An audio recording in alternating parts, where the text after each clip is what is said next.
So you get the feeling today that for West Coast, goals and general play are going to be important. And West Coast aren't really strong above head in their forward line. And look, you always talk about the defensive side. The best defensive side normally takes flags off for me.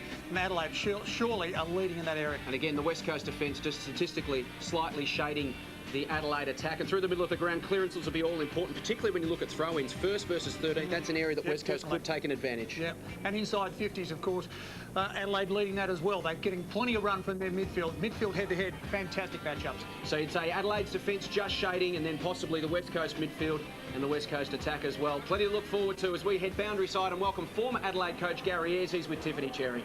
Yes, hello and welcome everybody. The ground here is in perfect condition. The wind a bit swirly and not really favouring either end. And as I said, the ground perfectly suited for the running style both these teams have displayed all year. I welcome Gary Ayres. Gary, the question mark though is over the West Coast Eagles, whether they can actually run it out because a number of their players have injury clouds.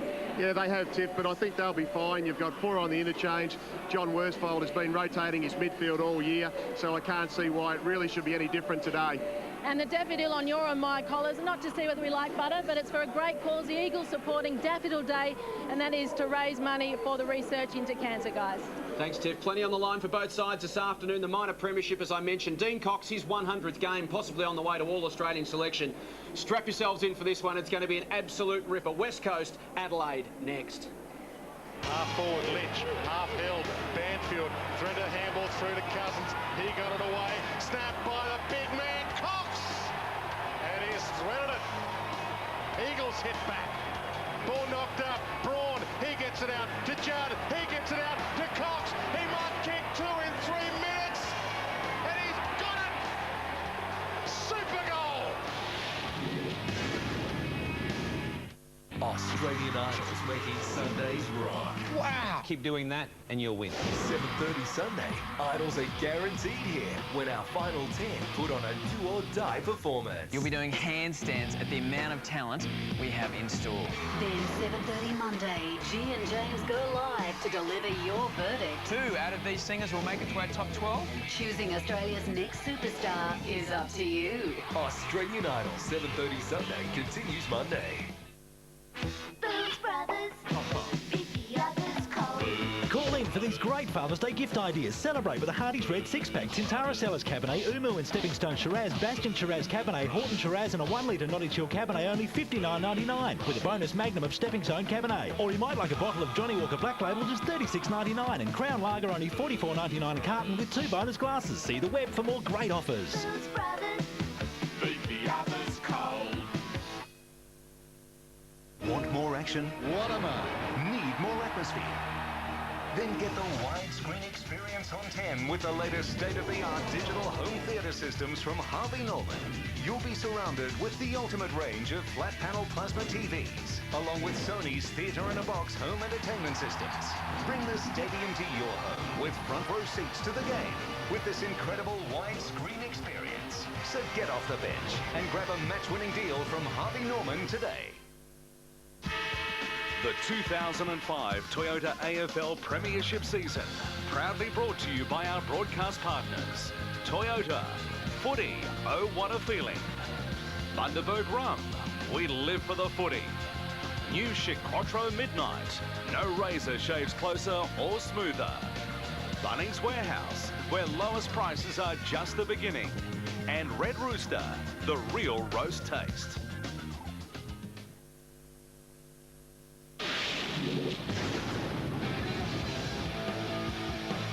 Two of the great captains of the competition, inspirational leaders both. Mark Rasciuto and today Dean Cox filling in, having the honour of tossing the coin in his 100th game.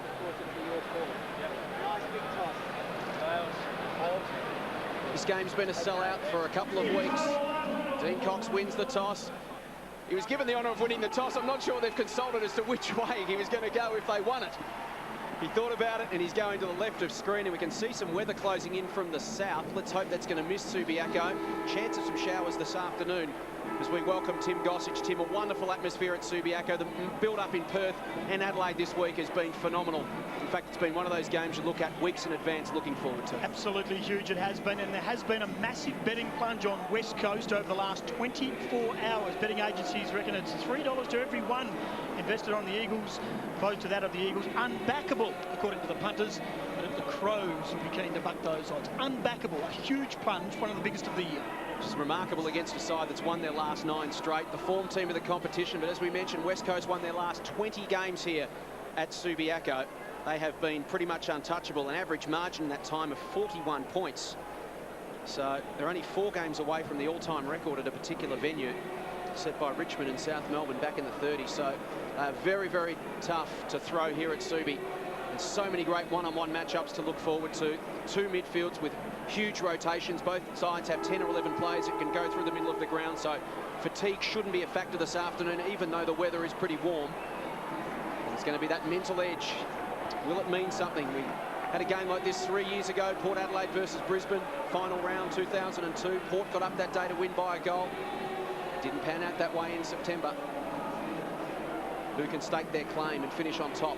Adelaide have never done it. West Coast have done it twice, back in 1991 and 94. Made the grand final both those years. Interesting switch at the other end of the ground. Daniel Chick's got Ian Perry and Darren Glass has got Scott Welsh. Of course, Chick played on Welsh at round 1 and gave up 3 goals in the opening 7 minutes. Interesting size matchup. Chick on Ian Perry. A real finals atmosphere here. The start will be important. West Coast have trailed at quarter time 3 of the last 5 weeks. Adelaide have led at half time 7 of the last 9. They've been good starters.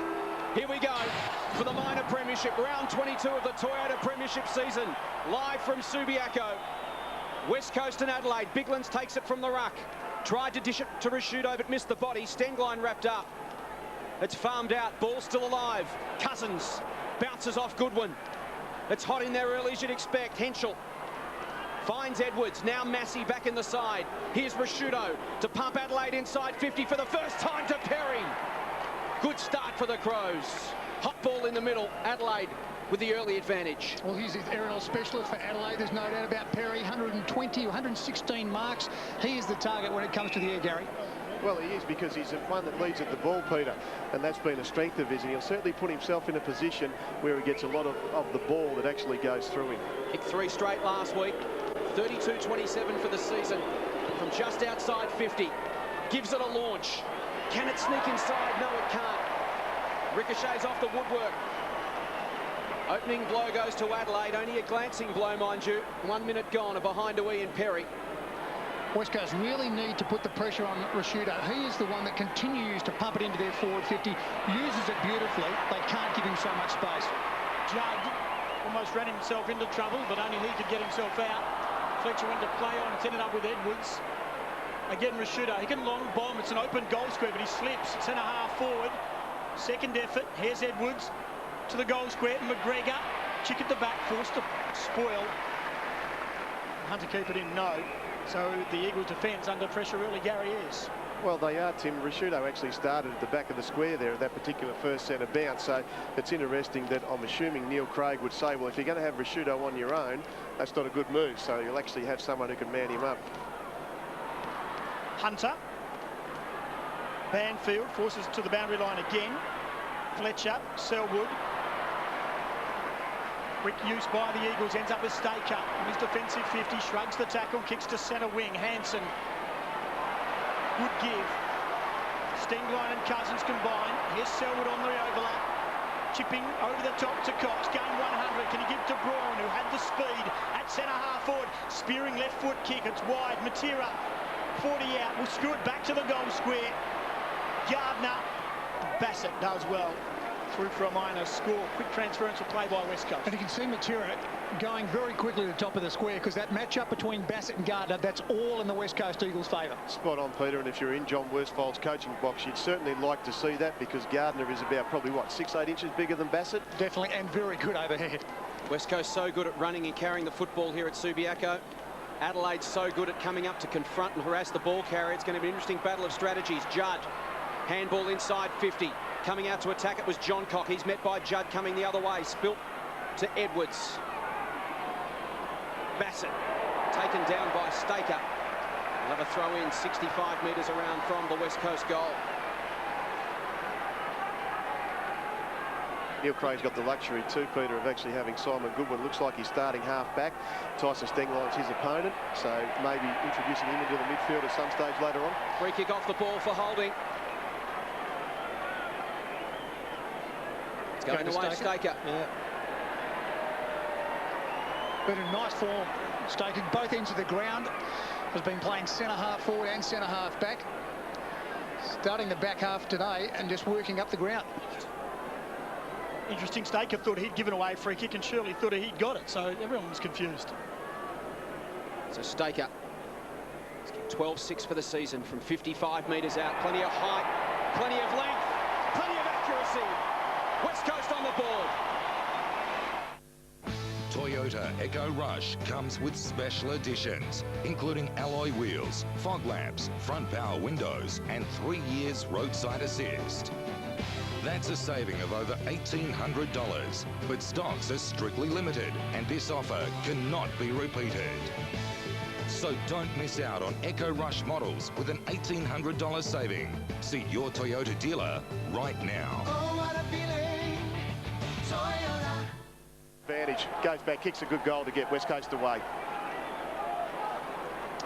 Brent Staker has kicked a goal from a very dubious free kick. He was the aggressor on Shirley, but it was Staker who went to ground, and the umpire has pinged the Crows player.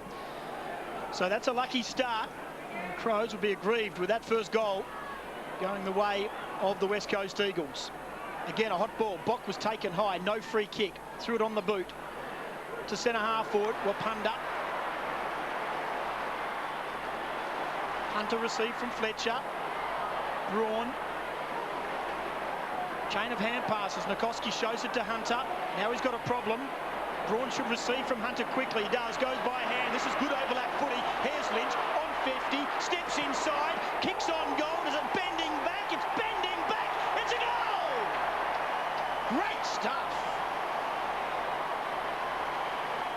Your chance to get broadband modem Me Free is about to end. But if you hurry, you can still get Me Free when you combine your home phone with an iPrimus broadband plan. Offer ends August 31st, so get connected with Primus now. And if you get me before August 31st, you also get my friend. That's right. You also get me the amazing 2.4 GHz Doro cordless phone. Call now and get modem Me Free and Doro Home Free. Offer ends August 31st. Okay. Two quick goals to West Coast. Goodwin working down the ground, Stengline going with him, so coming out of the back half and going down towards the centre line play. Embley on, kick off. Andrew Embley back into the action for the first time since round 14. Free kick to Adelaide in the middle of the ground. Rashudo taken high. Staker's gone back to play on Perry. Rashudo to the run of Bock. Adelaide so creative off half back. Receives a Shepherd. Bock could go to 55. Ran too fast at the umpire. And Ashley Hanson very lucky.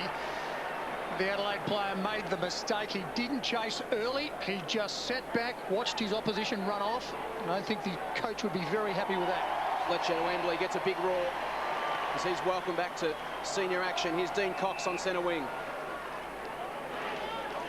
So West Coast in the driver's seat early with a couple of quick goals.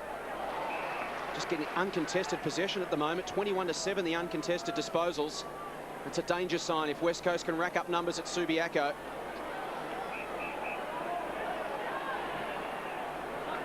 Over the top again, an uncontested man, Nikoski, can run to 50, can measure it up with that penetrating left boot. It's across the face of goal. Good distance on the kick. Through for a minor score.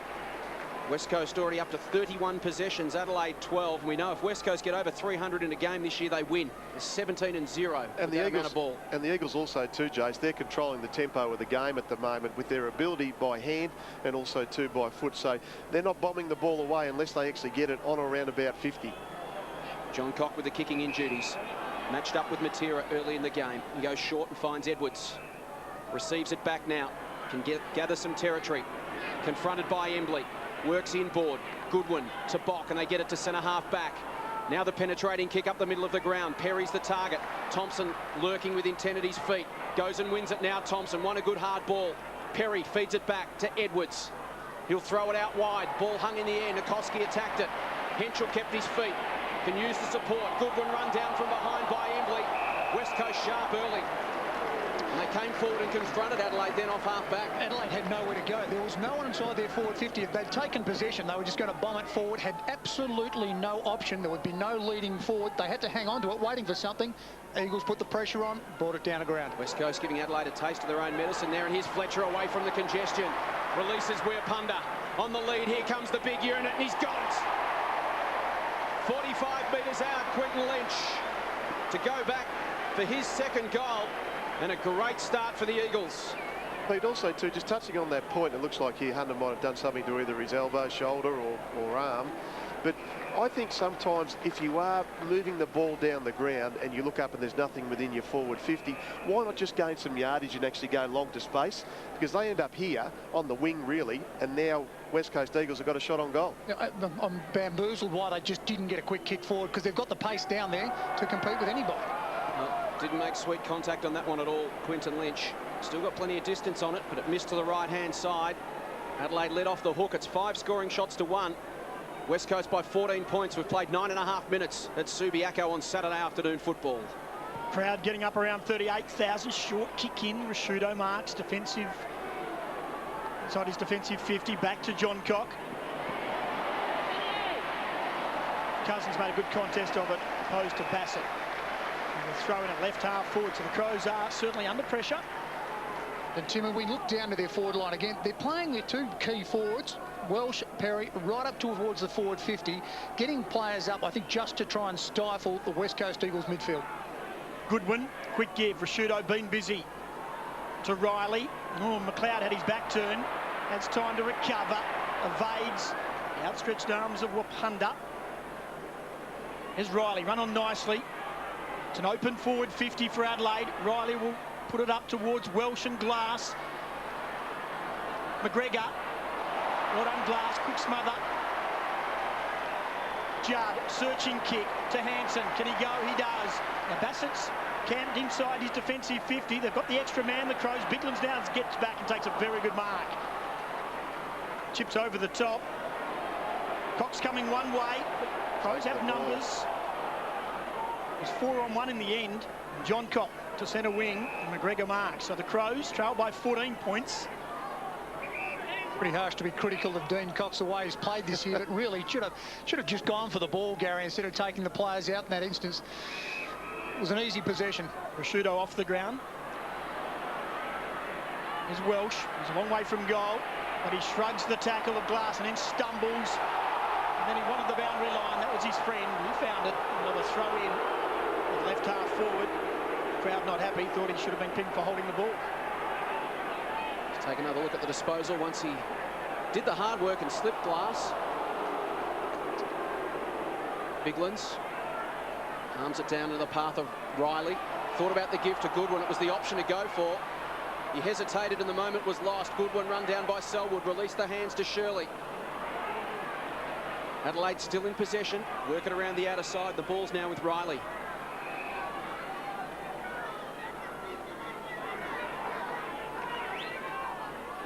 Goes inboard to McLeod. Champ spears inside 50. It's a 2-on-1 for Perry. Clears that contest. Glass at the back.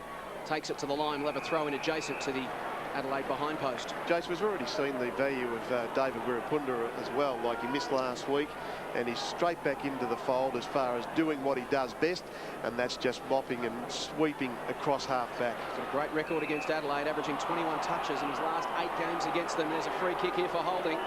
It's going to Thompson, who really has added a dimension to this Adelaide mid-sized brigade. He's kicked 25 goals for the season and averaging 19 touches a game as well. He has been a fantastic recruit. Was plagued by injuries at Melbourne with a knee and then a foot. We're seeing the best of him this season. He has been unbelievable for the Adelaide Crows this year. His ability to go into the middle has given them more depth, and also too his ability to go forward and be a prominent goal scorer as well. Now he's had a fantastic year for the Crows. Steadier here for Adelaide. Thompson delivers. Crows are on the board. The margin 8 points. Now's the time to buy for Father's Day at Harvey Norman. Spend $500 or more and buy on no deposit, no repayments and no interest for 18 months. Buy what the professionals use. An Olympus digital SLR camera, only $999. $878 is all you'll pay for this Kenwood home theatre in a box package. Louder 6-in-1 LCD universal touchscreen remotes starting from $199. Great no deposit with no repayments, interest-free terms and great prizes. This Father's Day, go Harvey Norman. Go Harvey Norman, go! Goal to the Crows. Tiffany Cherry, an update on Adam Hunter. Adam Hunter received a knock to the point on his right elbow. They've strapped it up and put some padding around it. He's right to come back on. Daniel Kerr on for his first run, 13 minutes into the first term. Judd, quick kick, getting amongst it. Fickle bounce for McLeod. Embley. McLeod, brilliant. Was out of play. Gets it back to Hart. Kick smothered down. Fortunate ricochet again to McLeod. Threw it on the boot. Front spot Wapunda. Around the corner, close to the boundary line, but Kerr takes the mark, gets a chop out from Embley too and's allowed some space. Spears the pass into Mateer, it's around his bootstraps, he went over the footy. Hart, numbers favour the Crows, Rutten, Skipworth, they work it out nicely. They're back in the game, the Crows, after a tardy start. Massey to Shirley, defensive right half back. To the lead of McGregor, underneath the footy. Lead the contest, McGregor and Staker. The umpire's pinned for high infringement. Staker can't quite understand it. Free kick on centre wing right.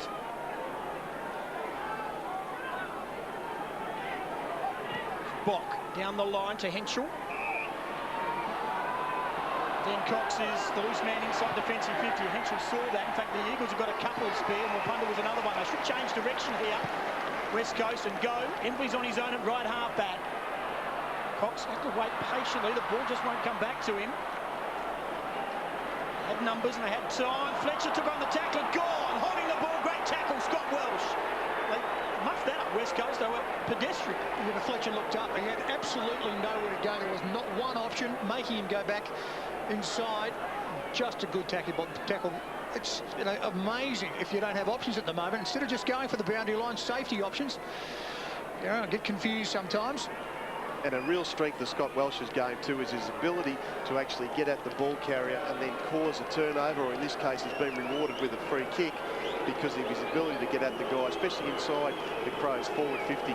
50 goals, 22 for the year. Scott Welsh from just inside 50. Goal umpire does not move. The Crows have got two.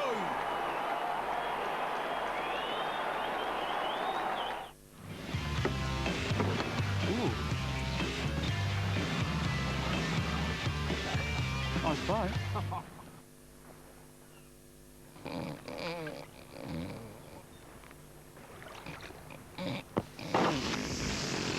Whoops.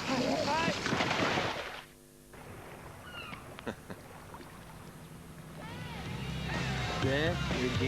Are you guys okay? Classic. 2 points the margin after 16.25 minutes at Subiaco. Thanks for joining us right around the country. The battle for the minor premiership is up and going. Clark to Skipworth. Slips away from Selwood. Dishes off a handball to Thompson. Looks up. High ball inside 50. Henschel will attack it. He was taken out of the contest illegally and will get a free kick. McCoskey instigated contact well before the contest. There was no excuse for it. The umpire pinged him just there. Henschel just going for the football. McCoskey just wrapping his arms around him. I'm not too sure, unless he wanted to dance, Gary. There was something wrong with not fisting the football. Well, I don't like those rules where they're actually a little bit of a pull on the jumper, or you've got your arms around the guy. I know they're saying that he can't get his arms up to actually have a decent go. Yeah, but I think that's fair enough. But honestly, he's just wrapped him up in that occasion. There's got to be some sort of ability to actually try and take front position, and I think the umpires tend to overreact just a little bit sometimes. Henschel, 40 metres out. And they are taking their chances. Adelaide in front. So Henschel gets his first. He booted 5-5 last week. And again, it's a spread of goal-kicking options. Thompson, Welsh and Henschel for the Crows. It's been a real strength of them all year that they've had so many contributors. And we see here Trent Henschel really last week, 5 goals, 5, probably had his best game for the club. He's a kid that's got enormous talent. Hansen came off just before. Seaby's gone into the ruck. Cox has now gone forward, so probably really from John Worsfold's point of view, too much run out of defence from Adelaide. 3 goals in 5 minutes. Gardner now going to centre-half forward. Be interesting to see if Bock runs off as much as he did against Hansen. Adelaide are in front. Banfield off the centre square. Seaby. Errant kick in there. Rashudo just wants to force it forward by hand. Wapunda wide. Sampi almost kept it in. Bigland's sitting boundary side. The Crows goals through Thompson, Welsh and Henschel.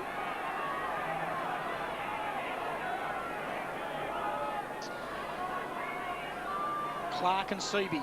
It's the 3rd game for the year for Clark. Quick kick. Kerr ended up in the lap of Selwood. Gardner was held. The importance of the quick kick. They haven't been doing it. Just very good by young Selwood. Presence of mind just to move the football quickly. The big forwards in front. Going to be a marker free kick 9 out of 10 times. Being held clearly and getting into the back. Takes a long run up Michael Gardner. Not the most fluent kicking style, but can get hold of him sometimes. And on this occasion, it's close to the line. Cox is there, goes at it one-handed and eventually through. Most talked about foot and football this week, Michael Gardner. Did he? Was he? Could he? Well, he has. Importance of playing in front at both ends, well illustrated by Henschel and now Gardner, winning themselves free kicks as John Cock brings it back. Dangerous Judd! There's 2 words you hear together a lot. Chris Judd to go back from 45 metres out. It's a very confident kick from John Cock, thinking that you could honestly carry the football 40 metres, and Judd only had to move 3 to get there. Right on 50. Puts it across the face. Another opportunity goes begging for the West Coast Eagles. I also think too, Peter, that Neil Craig's seen a real strength in the way Michael Braun's gone about his footy this year. Chris Massey came in for the injured Burton, and Braun's come off, and also 2 Masseys come off at the same time. So he obviously sees that he needs to actually stop him from getting a lot of the ball. Yeah, when Massey was selected for just his 2nd game, he had the feeling there was a job specifically in mind for him. And Braun was always going to be high up the list. Rashudo taken down by Seaby. Errant tackle slipped high. Umpire calls play on. Kerr arches and gets away from Bock. Can switch to the outer side and find Cousins. He can get it and go. From 70 metres out, goes to Matera in the pocket. Phil lunges, got hands to it. John Cock made body contact. We'll have a throw in. Continuing to waste opportunities. Matera had absolutely miles there. It was just it's a very good call. Looking over at Tim Gossage, who's a very astute man. They continue to go wide, West Coast. Thank you, Tim. Clark down to Doughty. Under pressure, just loops a handball towards the line. Selwood, Thompson will have a throw in.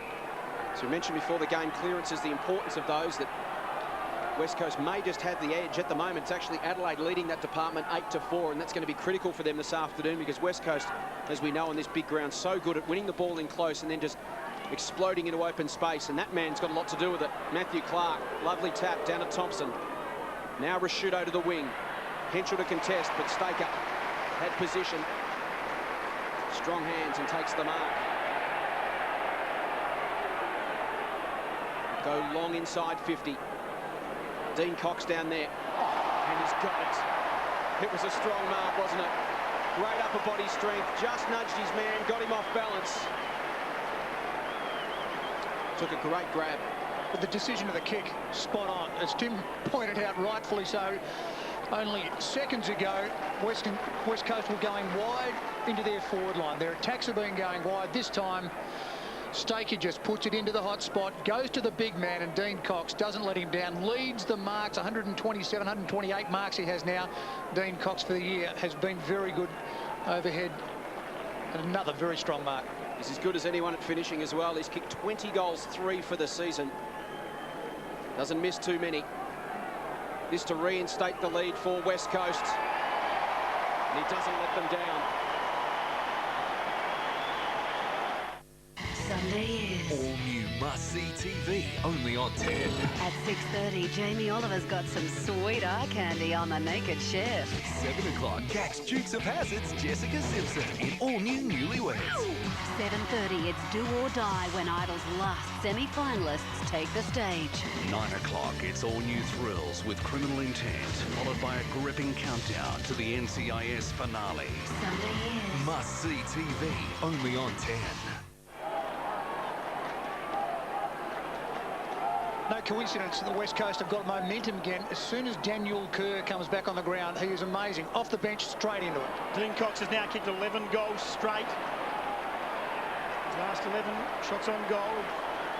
Ended up with a 6-pointer. Here's Fletcher. Gardner coming away from the goal square. They've got big men down there as well. Cox and Lynch, and Gardner saw Lynch. Got around the back. Got away from Rutten. Already kicked a goal on the run from 50, and some believe he's probably a better on the run goal scorer. There's no doubt. Again, they've had to go again wide, haven't they? But McLeod, who's Stengline and McLeod are now on each other, and McLeod just zones off. He doesn't go directly with his player. He backs himself. He reads the ball very well, and he is causing that. He is just zoning off and causing West Coast to go wide. Lynch, this time he's gone narrow. Another wasted opportunity. He's had a couple of set shots, and he's frustrated. There's Chris Judd about to come back onto the ground. Has 6 possessions. So too David Wapunda, and Mark Rashudo leads all comers. Long kick by John Cock is a good one. And Bock is already there. Got it to half back. John Cock has run hard. Trying to drag Phil Matera up the ground. Now Ben Hart has peeled off on the far side of the ground, but he's decided to come to the coach's box side. Here's Doughty. Started the game on the bench. It's a 5-point lead to West Coast. 9 scoring shots to 4 with the Crows right in this contest. Chick going back with the flight. Henschel was taken high. Should get a free. It does. McGregor and Hunter. That's the contest that this ball is going to go to. Well done, McGregor. Got off Hunter. He took him under the ball. Well done. Hunter was a yard off the pace. Attacked the man, and McGregor will go back and has a chance again to put the Crows back in front. Gary is. It's amazing, isn't it, when we look at free kicks that are actually being given, it probably now evens up to a degree. I didn't think there was a hell of a lot in that one then, Tim, but I know once you actually touch the arm, a free kick's given. So we got Staker down one end, and now we've got McGregor, so it probably evens itself out there. Got a lot to do also. I think Adam Hunter was always only looking at Ken McGregor because he realised he was out of position. Ken McGregor directly in front. 21 goals for the year. Runs at it and kicks it, and the Crows are back in front. Don't wait! V6 Camry Altice Auto comes with 3 years roadside assist, plus 4 years servicing, plus a 5-year extended warranty. But private buyer stocks are strictly limited. Oh, what a feeling. Toyota. Go the Crows! Go the Magpies! Go the Rooster. Red Rooster's Footy Feast. Buy a quarter-time meal or full-time meal and you could win a package for 4 to the 2005 AFL Grand Final. Only at Red Rooster. Seesawing battle at Subiaco. Adelaide back in front. Edwards flipped it up to Biglands. Quick hands missed the body of Ryle. It was swooped on by Sampi. Now Fletcher inside 50. Bassett will lead to the ball. Take it on his chest in front of Judd at defensive 40. Interesting then. Judd was looking to lead wide. They've gone down the middle. Bassett reads the play. It's interesting when you get suckered into going one way or continuing to go wide. Okay. Well, Bassett actually had Judd on the boundary side, so if any kick was going to go up the corridor, it was always going to be Bassett's kick. But actually, I didn't mind that kick, though, then from Fletcher, because it was long and high. If you're going to go wide, that's fine, but occasionally if those guys are going to sit in those areas, or the holes, if you like, why not put it on their head and have the big forwards from West Coast coming in over the top? Both sides effectively strangling each other for space and forcing the ball to be moved wide as McLeod goes to Doughty, spears it, kick quickly to Perry, and he's their hit-up man across half-forward. Gets it and goes away from Nikoski. From the boundary line, brings it back. They'll contest 20 metres out. Henschel had it and dropped it. Chick to sweep it away for the Eagles. Dodged a bullet there, did West Coast. Embley off half-back. Now Selwood. Chips towards Hanson. Bock getting back, doesn't have his eyes on the football. Concedes a free kick. It was a good kick from Selwood, though. Very well weighted. Because they didn't have anything else on except Hanson running hard towards the boundary line into a bit of space. In the second lead, too. Hanson did it pretty well. Came down, was out of position for his players. Didn't lead in the right spot, but made that second lead. That was very important. Biglands and Hart zoned back as loose men inside 54.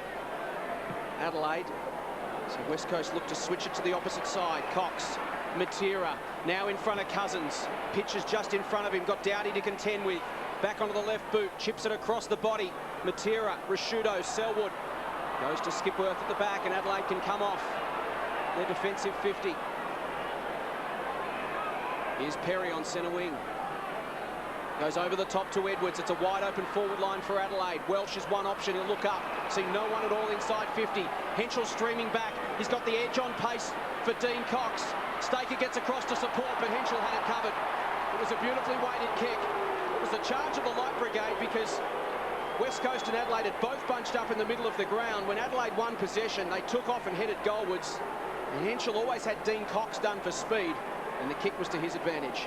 There's no doubt about that, but also, too, you'd like Staker to maybe be just a little bit stronger in that particular contest and just go back a little bit harder. But Adelaide worked that well. It was a free kick from half-back. They had runners out into space. The space then was inside their forward 50, and Trent Henschel made the most of it by running into it. Chance to kick his second and give the Adelaide Crows a handy little buffer with 90 seconds left until the first change. Deliberate in his approach. And he kicks his second. Adelaide by 7 points at Subi. You've really got to like the structure of the Adelaide forward line at the moment. West Coast Eagles got suckered here. They just wanted to go and run. They saw the forward 50 being empty. Glass left his player. Staker left his player. Hunter left his player, thinking they were going to kick it long. They went short, then went the next ball. They know what they're doing. West Coast haven't been able to work out the structure or the way that the Adelaide are bringing it into their forward 50. Very good structure, working a treat. I think it's important, though, Peter, to get actually Wirapunda back there. He's at the moment starting on almost like a wing position. So I'll be looking to push him back because he's the best one at doing that for West Coast. Neil Craig's no doubt worked that out, that Wirapunda is there, definitely their attacking player out of the back half. Get him out of that area, take him out of the play. 5 of the last 6 goals to the Adelaide Crows. Trent Henschel has a couple. The only multiple goal kicker in the game. Secondary bounce inside the outer of the 2 circles. Now Riley just took Embley out of the contest. Right in full view of the umpire. No free kick. Chick does well. They just open up for Daniel Chick. Ordinary kick inside 50, floater, but Lynch demanded front spot, didn't get it. Got front spot, but didn't get the mark, and then dived on the footy. And now he's got a problem.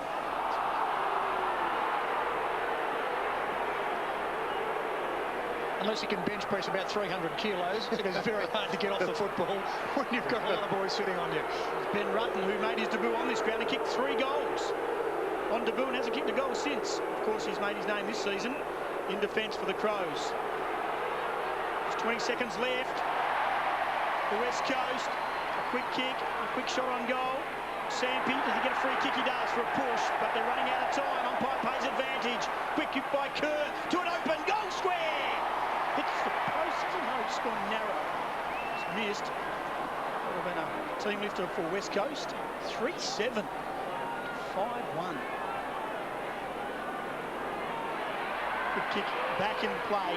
Quarter time will come, and the Crows, after a slow start, will take a goal lead the first break. Kicked 5 of the last 6 goals, the Adelaide Crows.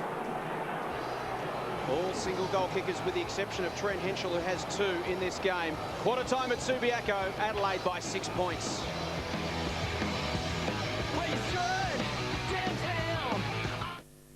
1918. The pandemic flu outbreaks, killing millions. What did they do in 1918? How'd they stop it? Nothing. There's no cure. Now it's back, and its spread is no accident. The virus was released by aerosol spray on 2 buses. It is imperative that we avoid a public panic. Monday. Let's find him now. But can they catch him before they catch it first. 10's hot new drama, Numbers, 8:30 Monday on 10. Here's something you don't see many others doing, doubling their menu. But that's exactly what Subway Restaurants is doing. Now every sub they make, you can get toasted or untoasted. The choice is yours. 2 of everything? This is going to be great. Toasted or untoasted. Now that's great. Yeah, that's what I meant. You've always loved the great taste of our delicious turkey sub. Now try it fresh toasted with hot bubbly cheese. 2 Jareds? Not so great. Subway, eat fresh.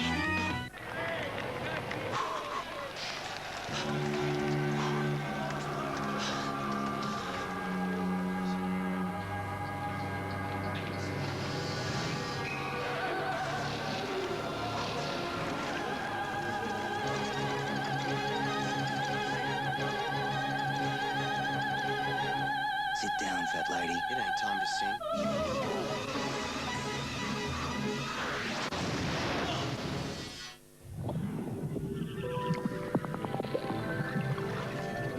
Forward 50, and of course his direct opponent Banfield's gone with him. So Neil Craig has just got the upper hand with his ability to dictate gun players to actually clog up West Coast Eagles forward 50.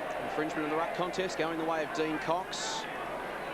Adelaide doing well around the stoppages and will need to continue to do so. Cox dishes off to Judd. Judd goes to Cousins. And he has it 75 from goal. McLeod, Judd, you'd go anywhere to watch that matchup. Into the space for Gardner. Rashudo got back, filled the hole, took the mark. Skipper having a real influence on the game. His 11th possession, leads all comers. Bassett. Henschel, Weerapunta coming the other way. He'll be shut down. Both players had a fair piece of the football and will have a bounce on centre wing. It was well done by David Weerapunta there. He actually left his man to confront Trent Henschel, because if they had got over him, then Crows were away. So great effort by the halfback flanker. Clark and Cox again. Clark again gets first hands on the ball in the direction of Riley. Massey coming the other way to open up a path. Fletcher wraps up Riley. Another bounce on centre wing. Such a vital battle around the stoppages this afternoon. You can see one-on-one battles everywhere. Plenty of space for both sides to work into as well. Again, Clark infringes. Dean Cox gets it. Judd out in front of Cousins. Great gather at his bootlaces to Braun. Shrugged off McLeod. Gave it back to Cousins. Cousins floats one towards 50. Clears Nikoski. Hard read it well. Got across. And covered it to the line.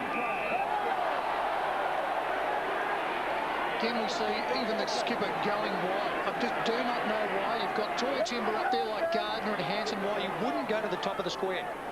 And fresh air in there for the body blow. Nothing doing. Banfield. Well done, John Cock. Just attacked the footy. And got a free kick for his efforts. I did pay advantage and then decides to bring it back. Matera not having the best of days. Riley gathers, coming board to Massey. It's his second game. Goodwin, some doubt on his fitness coming in. Key player in the Crows' premiership push. Lead by 6 points. That's a good kick. Shirley has marked just outside his forward 50. Edwards provided the short lead. Henschel, that's the target. Over his head. Now they're away West Coast. That was a loose kick in the end from Shirley. Well, Punter will provide the run. Go to Cousins. Hanson working hard to half forward. Down the line. That's the direction the kick will go, but he'll go shorter to Fletcher. Underneath the scoreboard. 10 scoring shots to 6, but it's the Crows who lead by 1 goal. Phil Matera attacks the footy. But John Cock going okay. Runs off and then kicks to half forward. Cheek does well. Out muscles Perry. They can come inboard to the centre square to Banfield. Not a lot on the kick. The Eagles have time. It is pedestrian. And Fletcher taking a mark. This will be possession 9. Rashudo leads all comers with 11. Cousins has 10. The skipper. Both sides just so good defensively at the moment. Just working, shutting down the space for the opposition. Hence the lack of free-flowing overlap football at the moment. Both sides are looking up when they get possession, and they're confronted by just a flood of players. Fletcher goes wide to Braun. They try to open up the angle. An attack from the broadcast side. Hunter has it now. That gives the big men some room to move in. As we see there, Gardner can work into that space and take the mark. Clark zoned off 20 metres out from goal. You can see him there at the top of the goal square. They go short. It was a good option. And Blast pushed all the way up to take the mark in unfamiliar territory. This is where Dean Cox is going to try and hopefully exploit Matthew Clark, because he got the kick on the far side, but he's really worked pretty hard to get back this side again. Clark sets it up for Stenglein. Couldn't quite hang on. He'll have a bounce 35 metres out from the West Coast goal as Ben Cousins calls for his teammates to just clear the zone, get out of the way, take your opponents outside with you and open up some space for the forwards to work. And as you can see, Adelaide with plenty of numbers around this stoppage to try and just shut it down. Cox got the tap. Here's Stenglein off the left. Pulls it back towards the square. Lynch! Again, the quick kick out of the stoppage pays dividends. We talk about how Adelaide are getting in there and just really bottling it up, but the West Coast players aren't doing it. See, at the other end, Adelaide players, their midfielders, stay outside of the forward 50 and create the zone, make sure that they can't get it out. West Coast are all going in there trying to get the football. Adelaide are playing a lot better team game. Lynch hit it on the wrong side of the ball. Out of bounds on the full, has kicked 1-2 and now one across the face. It also looks like, as I mentioned though, Peter, that Scott Thompson is sort of almost like an extra midfielder, even though he's playing sort of across half forward. What Banfield should do is, if he's going to be around the stoppage in that situation, 25 metres out from goal, he should go to West Coast Eagles goal square and see what Scott Thompson does there. Matthew Clark, the closest player. Turns around, he can gain 20 metres. He's just realised that no one's standing the mark, because Gardner didn't realise his man Clark was going back to take the kick. Allowed John Cock to break to the outer side. Goes towards McGregor on a long lead. It was good work. He takes the mark just backward of the wing. This is the difference. The Crows are actually hitting their targets, good skills, whereas West Coast have had really slow build-ups every time they've got into their forward 50, really. And again, you see West Coast get numbers back to just prevent Adelaide running the ball down the ground freely. Thompson under pressure. Here's Perry. And spear inside 50. Good quick movement to Edwards. It's a wide open goal square. Doesn't fancy his chances from that distance. Perry kept running. Awkward one for him to grab. He's now got Braun to contend with at ground level. He's taken down, releases the ball towards the boundary line. The umpire says throw it in. That's good work by Perry. Just made sure that the football went to his friend, the boundary line, kept the ball on the forward 50. Just good work. You just go anywhere to watch this matchup. Cousins and McLeod. Cousins there just working overtime. Clark, really good. He's got a huge engine. To the back of the pack. Rashudo. Edwards taken high. Shirley. Massive. Just got numbers, Adelaide. They keep possession. Here's Riley. Gives it everything. He's off target. Through from line and scored. Phil Material's off the ground. Graham Johncock has done a lot of damage running off him from his defensive 50. Well, certainly the way the ball's come into Phil Material, though, Tim, I don't think has been to his advantage, really. And Graham Johncock has got very, very good speed and good closing speed, and he's good overhead. So once the ball hits the ground, he'll actually run Phil Material ragged.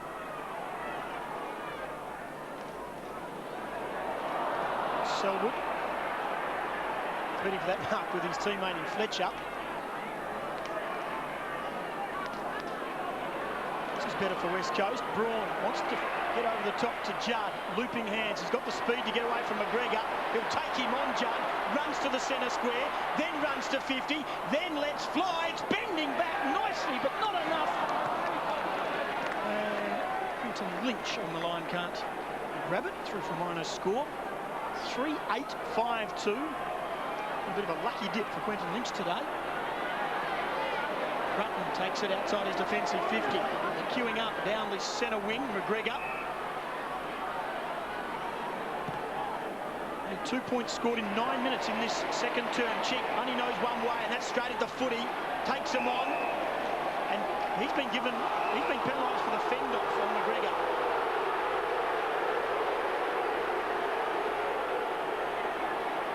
Taking possession of the footy in the modern day is probably a disadvantage. McGregor wants to switch play. West Coast had flooded down the line, so they open it up through Hart in the middle of the ground. He looks up, he's got Thompson inside 50, he's got Welsh there too. He'll kick to space for Thompson to use his pace against Banfield. Banfield closed just in time, didn't infringe. And now he can work it with Wirpunda. Goes to Nikoski. Edwards arrived late. Umpire pays it over the shoulder for the chop. Shootout with the ice vest on. Very warm conditions here in Perth. Nikoski at half-back. Again, Adelaide build the wall across the middle of the ground. So again, they elect to switch play and try to attack down the opposite side. Create some space through Staker. Chink lays a shepherd on Henschel. Staker, the luxury of a couple of bounces. Spears to Sampi. Kick had too much carry. They misjudged it. Hart links up with Riley. Now Johncock slips away from Sampi again, confronted by a wall of blue and gold jerseys. As Edwards pokes it wide towards Welsh. Did the hard work, couldn't hang on. Glass closed. Another bounce as they pile in on top of Scott Welsh. Both teams working so hard in both directions. It's a taxing game plan. Interesting to see the legs of the respective sides come the final term if the game's still in the balance. Judd off, Kerr back on. Edwards links up with Goodwin, and now Van Berlo. Taken down late. It's the little things in tight contests like this. Now a free kick inside 50 for Adelaide. It's going to Thompson, who we know is a good finisher. And a chance, after both sides have scrapped so hard in the first 11 minutes, to have a pretty cheap shot at goal. But that was pretty silly, really. The ball was going inside West Coast Eagles defensive 50 or opposed forward 50, and really it was going to be a high kick, so they're easier to actually judge, but that was just a silly free kick down the field. But certainly at the moment, I think West Coast Eagles need to look at their structure. Nikoski's playing on Ben Hart, and he's pushing up into the midfield, and Ben Hart would love that. He'll just stay back inside their defensive 50 and just rebound after rebound after rebound, Peter. Thompson kicked one in the first term.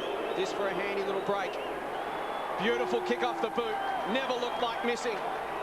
Adelaide slip away. Your chance to get broadband modem Me Free is about to end, but if you hurry you can still get Me Free when you combine your home phone with an iPrimus broadband plan. Offer ends August 31st, so get connected with Primus now. And if you get me before August 31st, you also get my friend. That's right. You also get me the amazing 2.4 GHz Doro cordless phone. Call now and get modem Me Free and Doro Home Free. Offer ends August 31st.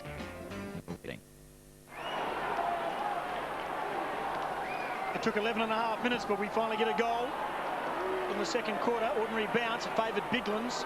Crows, chain of hand passes, ends up with Skipworth, who decides to kick straight down the middle again to this open Crows forward line. Numbers favour West Coast on that occasion. Wirpunda to Staker. Kerr, who again set the first 11 minutes of the term on the bench. That's twice now in this game. He'll be the one running on at the end. Speaking of running, there's Wirpunda, who does provide plenty of dash. He missed it last week in Geelong, but that's a shocking kick. Hanson went to ground. They're going to get hurt on the turnover, possibly. McGregor. Again, they like to separate this Eagles defence. It's called play on. McGregor didn't see Wirpunda coming from his right. Bock. Shirley just queuing up across the middle here. Adelaide. Skipworth to Edwards. Welsh is short. Good effort, Kerr. Didn't get sucked in by Skipworth trying to feign it. Did well, Skipworth, though. Tunnelled it back. Here's Van Berlo, been busy since coming on the ground from outside 50 to the goal line. High post. Tim, what you got at the moment is that Skipworth actually started that particular centre bounce at the back of the square. Wirpunda's his opponent, so really they just seem to be waxing at the moment. Cox inside his defensive 50, can go down the line to stake up. Judd just ambles on the ground in place of Nikoski. Mark Seavey for his first touch. And he's come a long way up the ground. He's now at centre-half forward, replacing Ashley Hanson. Playing just 9 minutes so far. A possible 46. Game time played. Big fly. The Crows just again have numbers at every contest, and they run hard to receive. Here's Massey. run away from him, and he decides to make some valuable ground towards his forward 50. Embley had to stand and wait. Henschel kicked a couple, throws it on the boot. It's missed. 2 goals, 1 for Trent Henschel, coming off a career-high 5-5 last week against Collingwood. 13 points, the Adelaide lead. We've played almost 15 minutes in the second term. West Coast need a spark. They need something to ignite them. They need to find some of that trademark run and carry football. Wirpunda to Glass, now back to Wirpunda. Now they'll switch to the outer side and find Banfield. Again, the Adelaide Crows so good at just shutting down the run. And Perry works off Seaby to force the intercept. He'll want to move it quickly inside 50. Skipworth's got to go. It clears the contest with he and Braun. And Glass can reload for West Coast. Now Wirpunda to Chick. Finding time and space in short supply this afternoon. Both sides really. It's just that Adelaide have been more precise with their movement into the flood. Bigland's over the top. Advantage paid. It was a free kick. Bock works it forward to Massey. He's got Perry lurking outside. Massey forced a kick, was blindsided by Braun, but it worked out beautifully. Shirley can go over the top to Risciuto. And the skipper can kick from 30 metres out. Slight angle. And a chance for the Crows to seize a very, very handy lead in the context of the game. And they're doing it by inches at the moment. They're doing it with that disciplined style of football that they've played all season. They know their limitations and they play within them.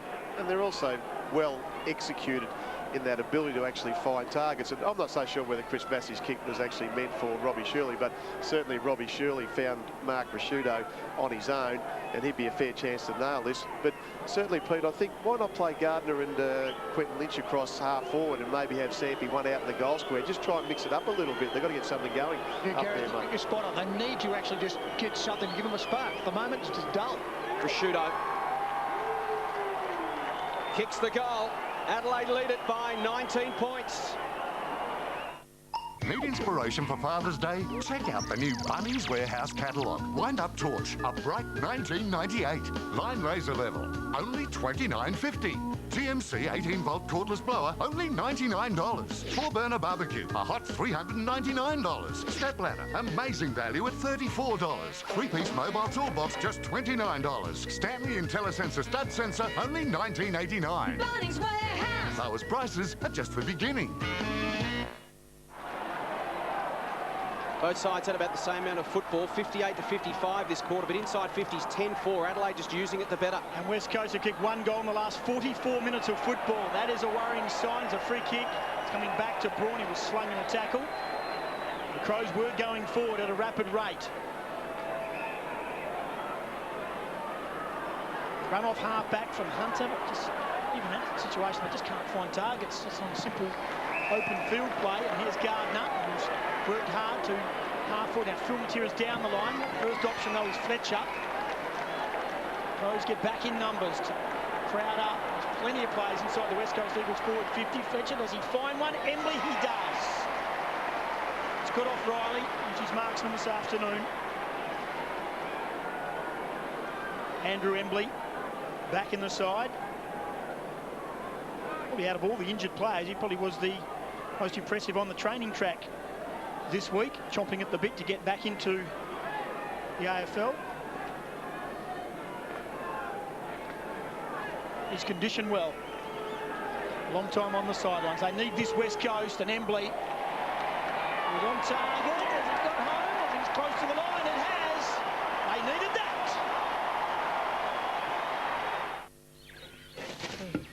Cheers, mate. Jeez, I wouldn't camp there if I were you. There's drop bears. Drop bears? They're like a bigger, meaner sort of koala bear. Then they drop from the tree. Yeah. And then grab your head by the head. Yeah.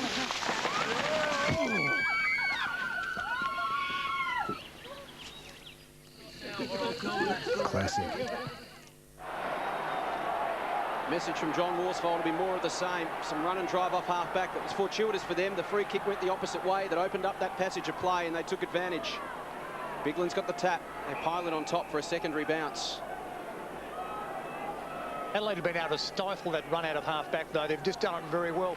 Every time they look like that, Craig just moves one of the players back or out of the game, taking Wirapunda right back into the last line of defence this time, get away from his attacking penetration. Van Berlo to run onto it. Handball to Shirley. Penetrating kick towards Perry out on the lead. He marks 65 from goal. Looks up, he's got Rashudo leading from the goal square, straight up the middle. Heads to the pocket. Edwards is the target. Embley gets across in coverage because Edwards had slipped Wirapunda as we head down to Tiff. Yeah, Daniel Chick limped off. He's got problems there with his right knee. They're just strapping it up again now. Throw it inside 50 for Adelaide. They lead by 13 points. Closing in on half-time. Bigland's over the top towards the line. And do it all again. Well, they've no doubt listened to Gary Ayres in the coach's box because they've brought Michael Gardner out to centre half forward, just giving them an option further up. They've got Bock going with him. Quintling's still very much back onto the last line. Seaby this time over the top of Biglands. And again, almost a carbon copy as Kerr and Skipworth escort it to the boundary. Into time on in the second term. Battle for the minor premiership. It's up for grabs as we head towards half-time. Just 13 points between these sides. Adelaide kicking 2-1 in this second term. Advantage paid. It'll come back now. Shepherding. Free kick going to Mark Seaby. West Coast a chance for some relief. Rapunda out towards Stengline. Got away from Goodwin. Goodwin with 8 possessions. Stengline with his 4th coming up. Delivers to Kerr. Taken over the mantle as super sub in this West Coast side. Switches to Staker, can go down the line to Wirapunda. Kick just at his feet, and the handball missed the body as well. Bigland's tracks stalks Staker down. Wirapunda inside the line. Again, just cute with the kick, missed Seaby. Van Berlo inside 50, he misses a target as well. Pressure on both sides at the moment. Rashudo emerged from behind the shadow of Staker. Just took Selwood high. Van Berlo forces a contest. Paddles to the line. Umpire pings him. We won't be packaging that last 45 seconds up to send anywhere, but the bin is Wirapunda. And have another go at clearing off halfback. This time he finds Cousins. I think Matthew Kennedy, the umpire, agreed with you, Jason. That's why he paid the free kick, just so we could get some momentum. Put us out of our misery. Umpire Kevorkian. Here's Wirapunda on centre wing. Handball to Cousins, look out. Run down by Thompson. Staker steps around Dowdy, gives it to Judd. Judd looks up, will kick long towards half forward.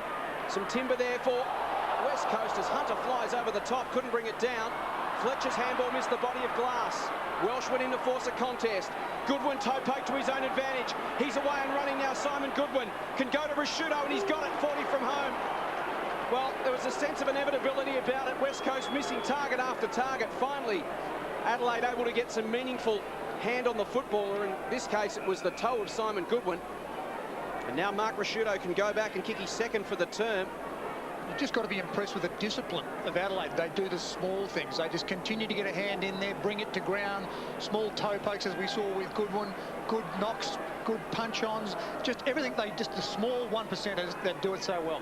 And the other thing that you're finding too, Peter, is that, look, an errant handball by Fletcher then, and Adelaide now have got an ability to actually score another goal. So that's the pressure that's mounting on West Coast, and Adelaide really are making all the running. We mentioned his extraordinary record against West Coast before the game. He averages 26 touches in his last 13 games. Well, he's up to 13 possessions now as we close in on half-time. A chance to boot his 2nd, the skipper. Doesn't like it. Misses. 1-1 to Mark Rashudo. Adelaide refusing to yield, and they don't have possession. They work so hard to win it back. They lead by 14 points. Just over 3 minutes until the major break. Banfield's kick is not good. They're the premiership favourites, apparently. And Selwood has been taken high. Pretty good. Yeah, he is hurt. And Mark Rashudo's name is going into the book. He's been reported. It'll be interesting to watch this in replay. Rashudo's a very tough player, very fair player. So he has hurt the boy. That was very, very tough. And all you'd need is to lose a player like this going to a final series.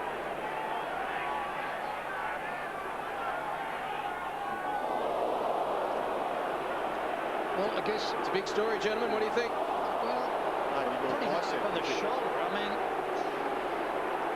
there was head-eye contact, reckless play, no more. His name's in the book, Mark Rashudo, and Adam Selwood just taking his time to find his feet. They're going to bring the stretcher out. Here it is again. That other angle's the more telling one, isn't it? You get a much clearer look. Rashudo running head-on at the camera. Well, what do you think, Gary? I mean, reckless, a little hard. You know, is it a reportable just because you get head-high contact? Well, it's always a problem, isn't it, when you actually do make contact with the head. But I think the thing is, with Mark's situation here, he actually jumped off the ground and he's put his arm up. I think it was more probably bicep, and then the elbow comes up once he's actually past Selwood there. It's just a sort of a reaction. But unfortunately, when you hit the head, no one views that in a good light at all. Oh, and you can actually say there's been a bit of force, because the kid's tough too, Selwood. He really puts his head over the body, goes hard, takes good knocks, gets up normally very quickly. Seemed to be complaining there to the Eagles training staff of the sore neck, almost like a whiplash injury. Mark Rashudo keeping his troops' mind on the job. Just 3 minutes to go in this quarter. This will be interesting. Who does this favour, this sort of breaking play? You just wonder if you needed something to get you out of... Stop the momentum. Well, it's one, stop the momentum, but also shake them up and wake them up. West Coast needed something, unfortunately, not the way they'd like to be motivated. Maybe the crowd will help.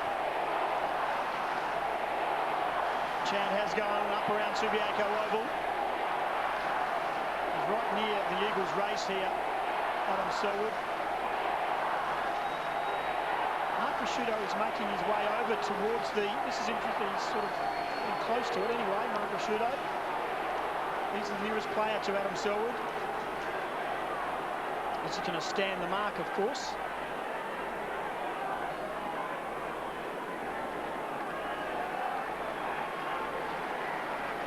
The Eagles, the skill level's down, no doubt about that. You've got to take your hats off to the Adelaide Crows, but the Eagles' skill level today has been pretty ordinary.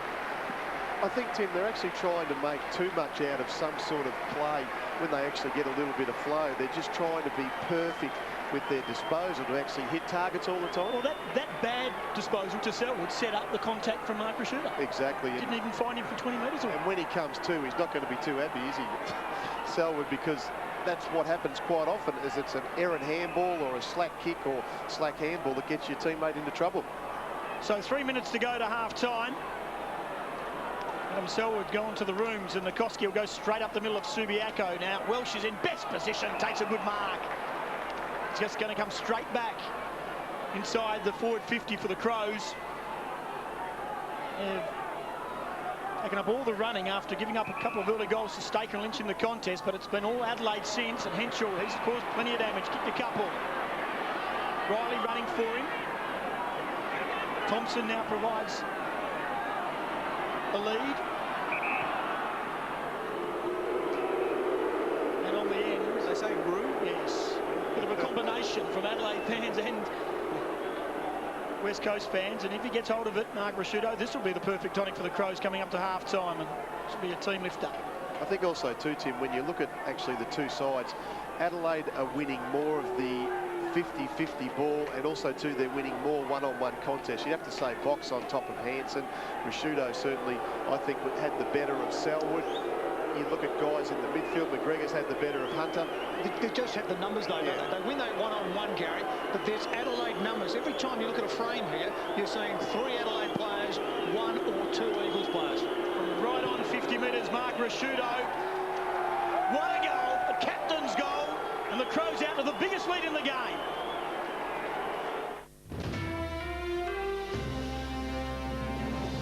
Coming up in 10 years, a 15-year-old boy arrested during violent scuffles at a city function attended by the Prime Minister. 19-year-old parents to face an Adelaide court charged with murdering their baby. A new lawyer for Adelaide's Michelle Leslie in Bali. And Adelaide United's great start to the A-League season. We'll have all the details. That's coming up at half-time during the football.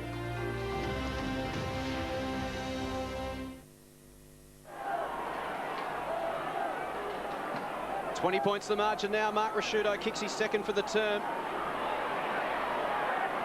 Adelaide with their tails up can do some damage between here and half-time. For centre-half forward, it clears the contest, and Glass at the back took it. West Coast looking for a quick response. Banfield to Embley. Just sensing a little bit more urgency in West Coast. There needs to be. They had a quick break there, but how quick Adelaide closed that attack down. But also too, Peter, was the actual 2 or 3 handballs that enabled that. It should have been one handball and then a kick to Cox onto the wing. Would have got there quicker. Banfield to Hunter. They switch play, find some space on the outer side. It's Cousins. And on his 13th possession, hasn't a massive influence on the game, however. Here's Nikoski. High ball inside 50.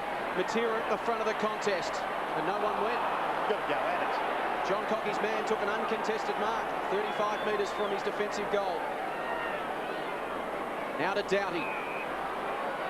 Adelaide with the answers in the second term. They just look so solid at the moment, the Crows. Have not got a weak spot anywhere on the ground. John Cock. Now Clark at half-back. Simple rule though, Jace.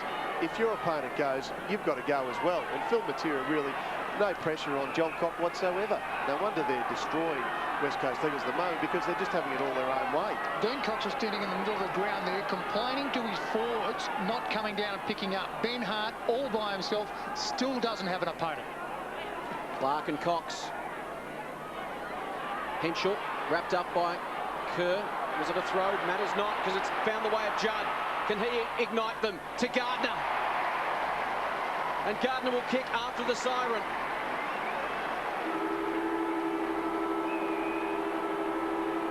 They're all big kicks on a game like today, but this one just a touch bigger.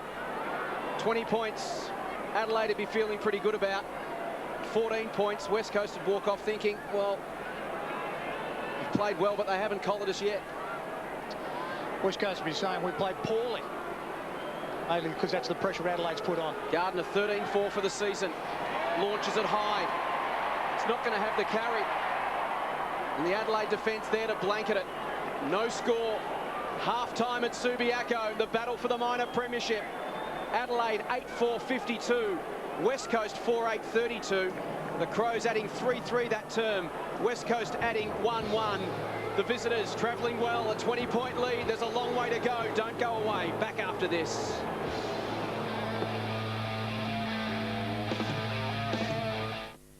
The students in this school are different. Something beautiful. The students in this school have been changed for good or evil. What's she doing to her students? The 4400, Tuesday. A hard-earned thirst needs a big cold beer, and the best cold beer tastes even better sitting around the fire at a quiet little camping spot. Yep, that's all a man needs. Beer, mates, and fire. And maybe a two-man tent. One each, I mean. You can't expect 2 blokes to sleep in one of those things together. It's not going to happen. 2 ladies might manage, but that should be called a 2-lady tent.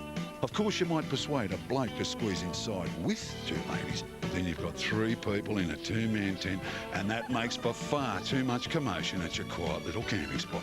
Let's keep it simple. Mates, fire, and of course the big cold beer. And the best cold beer is Vic.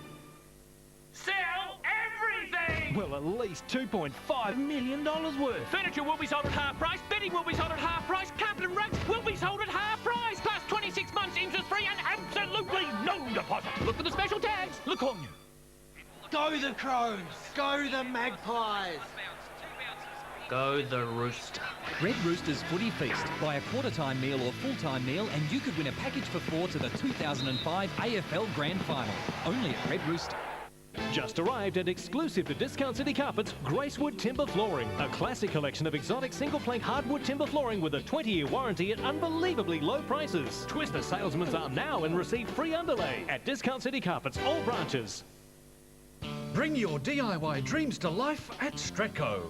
Polyethylene rainwater tank, a Stratco Super Special, $499. Laserlight 2000 polycarbonate roofing, just $14.95 a metre. Stratco colour fence sheets, only $12.95 each. Sentinel pull-out clothesline, a low $39.95. And 600mm beam level, a Stratco Super Special, $249. DIY and save at Stratco. What you need today.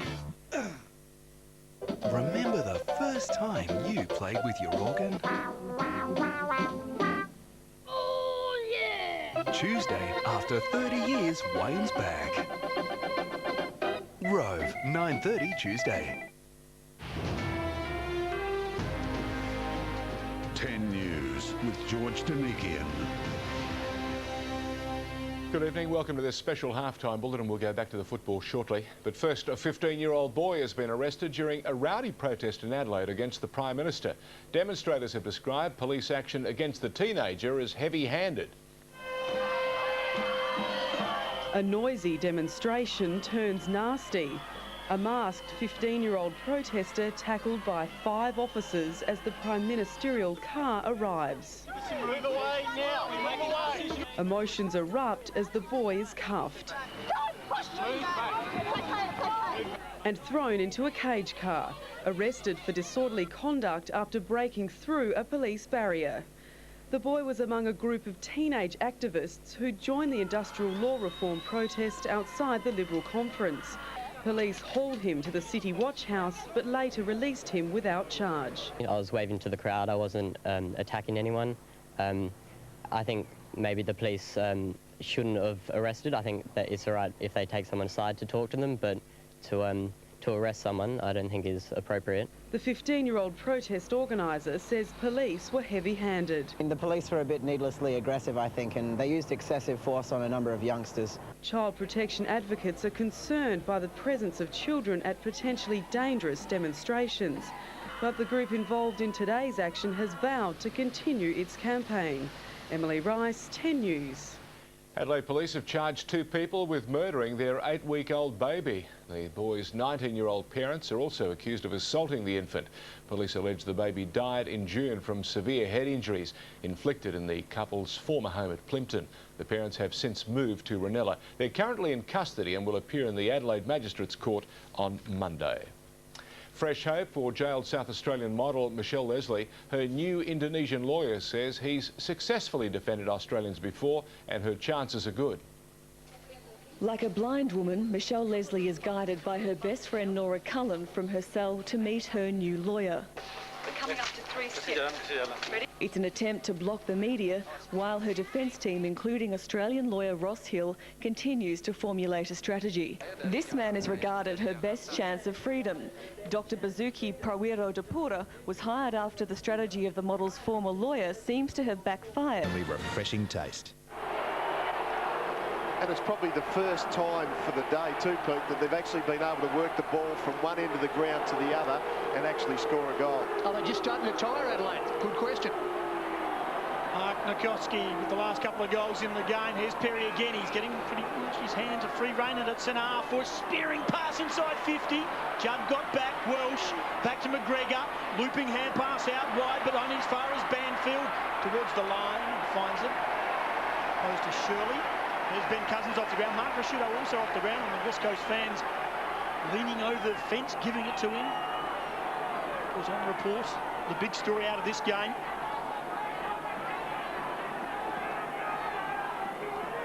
Through it all, the Crows still lead by 14 points, and they pay advantage here from outside 50. Quick kick by Doughty to the line. Welsh. Ricocheted off Welsh. He thought it might have already cleared the line. Skipworth it was. Clark is a handful on the ruck for West Coast because he has that huge leap. They can't get hands on him. He just jumps up. That great vertical leap. Just moment working very well for Adelaide. Gets a lot of taps. Maybe it's an opportunity, Pete, for third man up at some stage, just to try and put the Adelaide receivers, if you like, who are the ones that are reading Matthew Clark, just put them on the back foot a little bit. Rapunda to Banfield to Kerr. Still inside defensive 50. Wants to step inside Thompson and does. Kick to the wing. Sampi in front position to the back of the contest. Clark at ground level. McLeod in there as well. Met solidly. Coming the other way. I think it was Nikoski. Sampi emerged with the football. Gardner won't arrive late. Hanson at the front, one-on-one. Good defensive pressure. And Adelaide win the day again. Bassett can flip it over the top. Hart steaming around the outer wing. McGregor ran under the football. Staker at the back, couldn't bring it down. Henschel wrapped up by Chick. Ball there to be won. Chance now for West Coast. Numbers 4 to the ball. Here's Kerr. Can throw it out wide to Gardner. He can go over the top. Here's Judd. Involved again. Looks up. What can he create? Inside 50. Numbers there for Adelaide. And at ground level as well. Shirley to Bassett. McLeod to Johncock. The defence holds firm again. McGregor an awkward one. Judd put some pressure on. Was he ridden into the ground? They pile in on top. Byron will ball it up. Yeah, the forearms over Judd's head there. It was definitely a high tackle. Free kick goes amiss. Shirley off, Doughty on. Chris Judd is getting too much of the football for Neil Craig's liking at the moment. Made a change. Banfield. Goodwin ran over the top of it, but gets another chance. Feeds it back to Skipworth. He releases Massey. Good effort from Braun, affected the kick. Murapunda picked it off. Glass can come inboard. Murapunda to Fletcher. Chick lays a Shepherd. Fletcher had to get it on the boot quickly. Staker got a kind bounce. He now chips to Banfield. He'll attack up the centre corridor. Lynch in best position. Got hands for it, couldn't quite bring it down. Still at ground level. Here's Lynch again. Tries to shrug Bob. Here's a chance. Matera. Man forward of the footy. And it's Hunter. Did that well, Hunter. He ran down. He was actually open very early. Didn't give up. Didn't sulk. Just continued to work forward. End up getting the football. Again, good run out of the back half. We're actually seeing too that Adelaide's disposal coming inside their half-forward line, Pete, is just not hitting the targets as well as it was in the first half, so it just allows the West Coast to mop up. Is that the midfield just lifting their intensity and actually putting pressure on? Hunter kicks the goal. Here come the Eagles. Need inspiration for Father's Day? Check out the new Bunnings Warehouse catalogue. 4-tier garden light kit, just $14.94. Bosch lithium-ion cordless sander, only $89. Jumbuck patio heater, a hot $168. 8-litre wheelbarrow, only $79. 8-metre tape measure with light and level, just $8.90. If you happen to find a cheaper price on a stocked item, we'll beat it by 10%. Bunnings Warehouse. Lowest prices are just the beginning. The other thing, Pete, too, is that actually like Sampi across that half-forward line, or even deep for that matter, he's got a bit of speed, and that match-up with McLeod, it'll be interesting to see if they can direct some ball through Sampi, because he's pretty dangerous once he gets it. They're going to get a centre clearance again, West Coast. They kicked the last 3 goals of the game. Cousins takes on Thompson and gets around him. A couple of bounces for the skipper. He's eyeing off the goals. He decides to put it up just outside the centre square. Sampi was caught out of position. Well done, Massey and McLeod. They worked it out nicely. Plenty of run from their defence, and here they go again. Johncock to Skipworth. Here's McLeod, and chased down by Braun. Floating kick, it's not good. Knock on from Welsh to McGregor. Here's Rashudo, the skipper, close to the line. Brilliant effort, hits the post. What about McLeod though? Sampi looked like he was going to leap for that football in their forward 50. McLeod stood in the way, a beautiful block, helped cause the turnover, and off he went. Just a class act. Punda goes quickly outside his defensive 50. There's Dean Cox. Game 100, in trouble by a sore foot. One of about half a dozen West Coast Eagles who have got foot problems, and that's a good kick down the line to Kerr. He'll be fresh, didn't play a lot of the first half, and has a bounce. Hunter again, demanding the footy at half forward. The kick not good. Hart in best position. Nikoski goes one way, coming the other. Under pressure, the Crows on their defensive 50. The delivery to Adam Hunter, not good. That's why Sampi has been given another go here at the side. He hasn't been getting a lot of footy, hasn't been kicking a lot of goals, but he's in the side because he keeps on putting on forward line pressure like that. The pressure continues to mount in this game as the tempo continues to rise. Doughty, high ball to the wing. Perry, just a workhorse. A link man who comes up across the centre of the ground and provides a target. Free kick going West Coast way. Over the shoulder to Fletcher. Adelaide's also got an ascendancy, Jace, as well, around the stoppages. Their clearance work is far more effective than what West Coast is. 25-18 clearances in favour of Adelaide, including 9-5 this term. Banfield links up with Glass, just slipped away from Welsh. Awkward kick off the left. The bounce was kind for Hunter, he can get it and go. He's a penetrating kick. from 50, keeps it low, and Lynch gets it right on the line, turns around and kicks the goal. 4 points the difference at Subiaco. Sunday is all new Criminal Intent and NCIS. Expect anything. At 9 o'clock, they meet on the sly. Her parents don't approve. Now those parents are dead. I love a good secret. Then at 10, how do you outsmart a killer who knows your every move? An NCIS you don't want to miss. Only 4 episodes till the gripping season finale. All new NCIS following Criminal Intent, Sunday. Quentin Lynch provides the entertainment. The margin back to 4 points. They trailed by 26 after Ian Perry kicked a goal in the opening minute of this term. And Adam Hunter, he's providing plenty of the momentum for West Coast. They're going to go forward again. Bassett under pressure. Bock to Rutten. Van Berlo needs a kind bounce because he's outnumbered by a couple. Strong tackle from Cousins. The ball's over the line with a throw-in. West Coast are also looking better because they're actually been able to get the ball, Pete, and also run with it and have a few bounces, so they're not actually kicking to that wall that Adelaide had set up quite nicely across their big change in commitment, though, when you see this game. I mean, even Matura now is starting to chase and tackle and do the hard things. Tackles 13-6 this quarter in favour of the Eagles. Throw against Kerr. Umpire pays advantage to Adelaide. Skipworth steps inside, then fumbles, but has time. Floating kick, big spoil Staker. Coxon, Perry, Edwards. They'll go again, and McGregor got off his man, Staker, and takes the mark. Tough shot, it's 50 metres out. Welsh and Glass at the goal square. Thompson and Banfield huddled at the top of the square, but Ken McGregor already kicked the goal. Skipworth comes off and Henschel on. McGregor goes short. And Riley.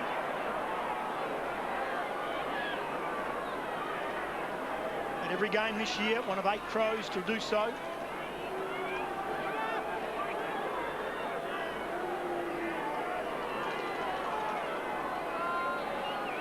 Averaging 13 touches and 10 goals so far this year.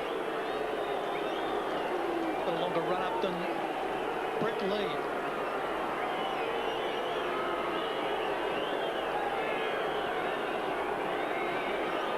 Need every inch of this kick. Gives it everything. That is a wonderful kick. Goal! And the Crows needed that.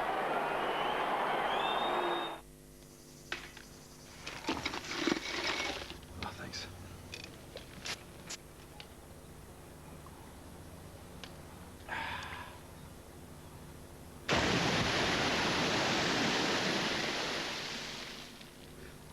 That was refreshing.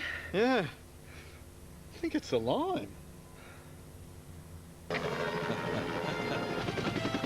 Bundaberg Rum Dry and Lime.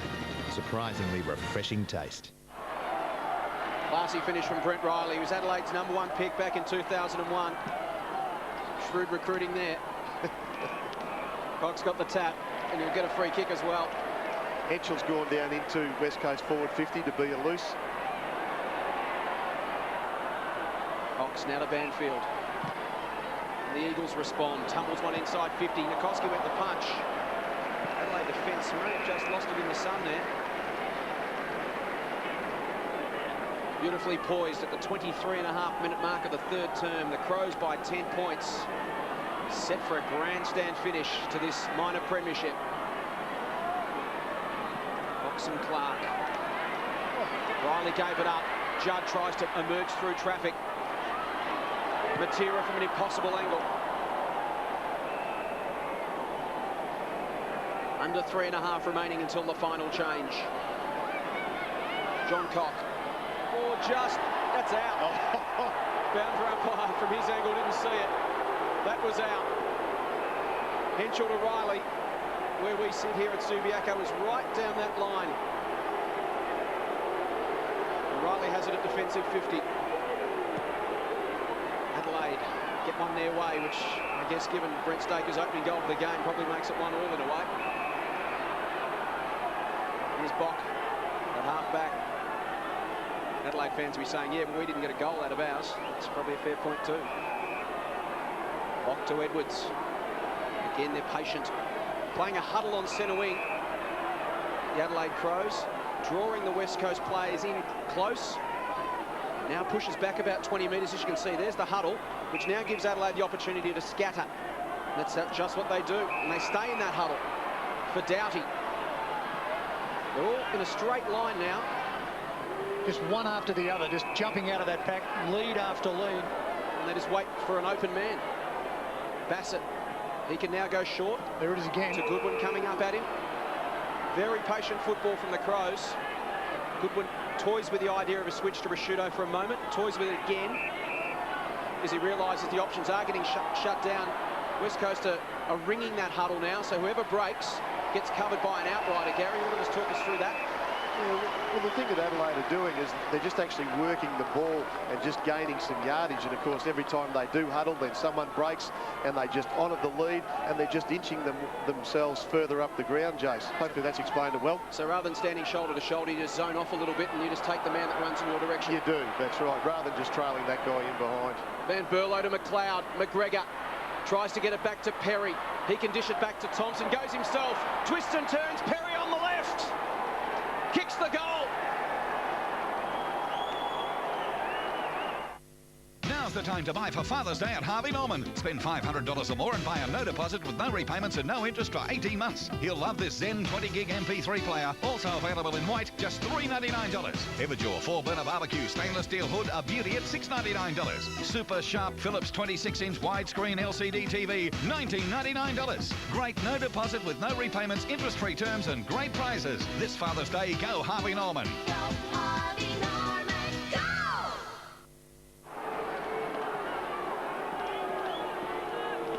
They've steadied the Adelaide Crows, led by 20 points at half-time. The lead still 16 after all the good work of the West Coast Eagles, and the Crows have a chance to extend because they win this centre clearance through Edwards. Banfield forced to spoil from behind, opposed to Thompson. Edwards just gets through and gets to the contest, but numbers will favour West Coast here. Loose ball. Cousins, Braun running. Cousins had a man coming from the side. It was Edwards, didn't quite see him, so it was almost too late. Bassett opposed to Lynch. Battle of the heavyweights. Well done, Bassett. Stood up in the tackle. McLeod, umpire paid advantage. It was a free kick behind play. McLeod's allowed to roam up through the middle of Subiaco Oval. Hunter forced to spoil. Deft touch. Edwards been good. 24 touches. Thompson. Cousins. Hunter. The Eagles inside a minute. Here's Judd. Van Berlo gives chase. Judd spots up Hansen. Takes the mark. Yeah, that's a beautiful kick. Surrounded by Crows players. 3 players just surrounded Hansen. It had to be absolutely perfect, and it was. Just speared along the surface. Didn't get any more than 10 metres off the ground. It was just a lovely kick. It was great work by Ben Cousins too, back in the midfield there as well, Pete. I thought it was fantastic for him to be able to just trap that ball and then get the quick hands off. Ashley Hansen to reduce the margin to 10 points in 3/4 time. Wasn't great off the boot, but I think it's made the line. It has. Goal! He wasn't sure.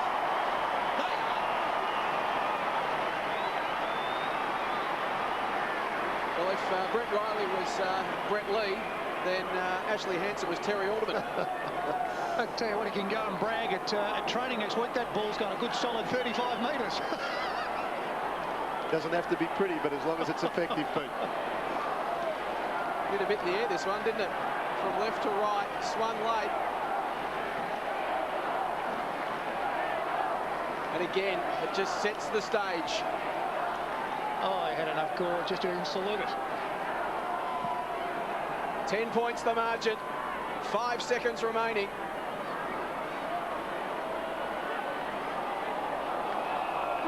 And the battle for the minor premiership in season 2005 will go down to the final quarter of the home and away season. These 2 great teams trading blows in that 3rd term. Adelaide booted 3 goals, West Coast booted 5 to come at them hard. And at the final change, it's 10 points of difference at Subiaco.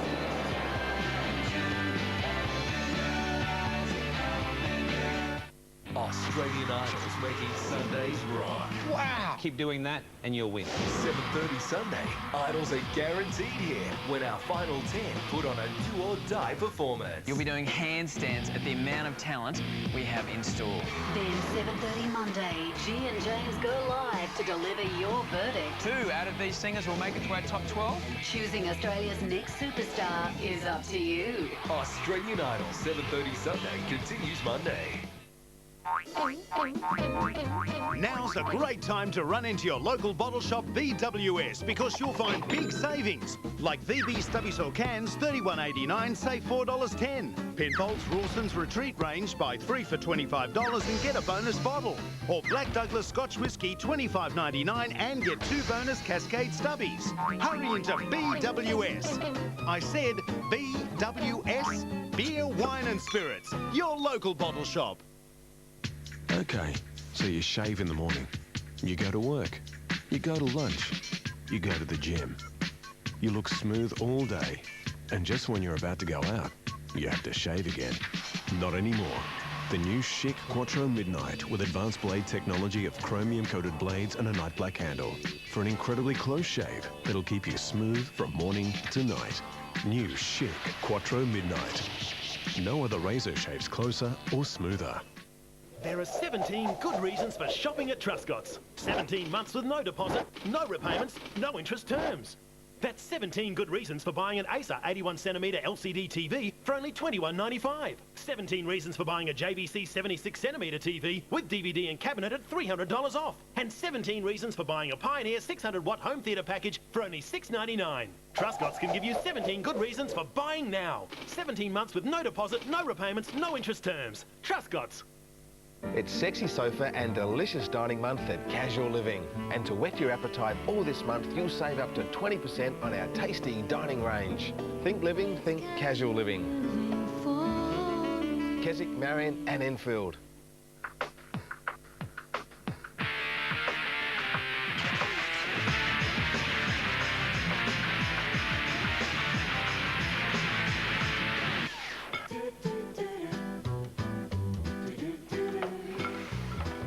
With 10 tantalising wicked wings, plenty of juicy chicken and sides, KFC's Wicked Feast is so good, you'll be amazed at who'll be coming to dinner. What? Don't wait! With Toyota's special editions, 7-seat Kluger CV Sport has over $3,500 of extras. Alloys, front fog lamps, roof rails and rear spoiler from $44,490. Oh, what a feeling! Toyota. Network 10 Adelaide would like to acknowledge the support of their 2005 local AFL sponsors, Truscott's and Toshiba, the Plasma, LCD and surround sound specialists. Booze Brothers, proudly South Australian owned. And Stratco, what do you need today?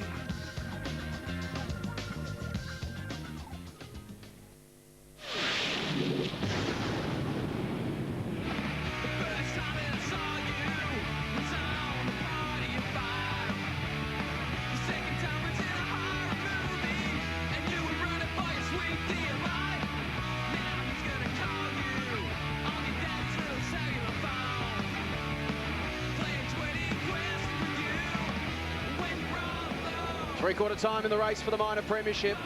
West Coast adding 5 goals to 3 in that third term to reduce the margin from 20 points at half-time to 10 points at the final change and set up a grandstand finish to the 2005 home and away season.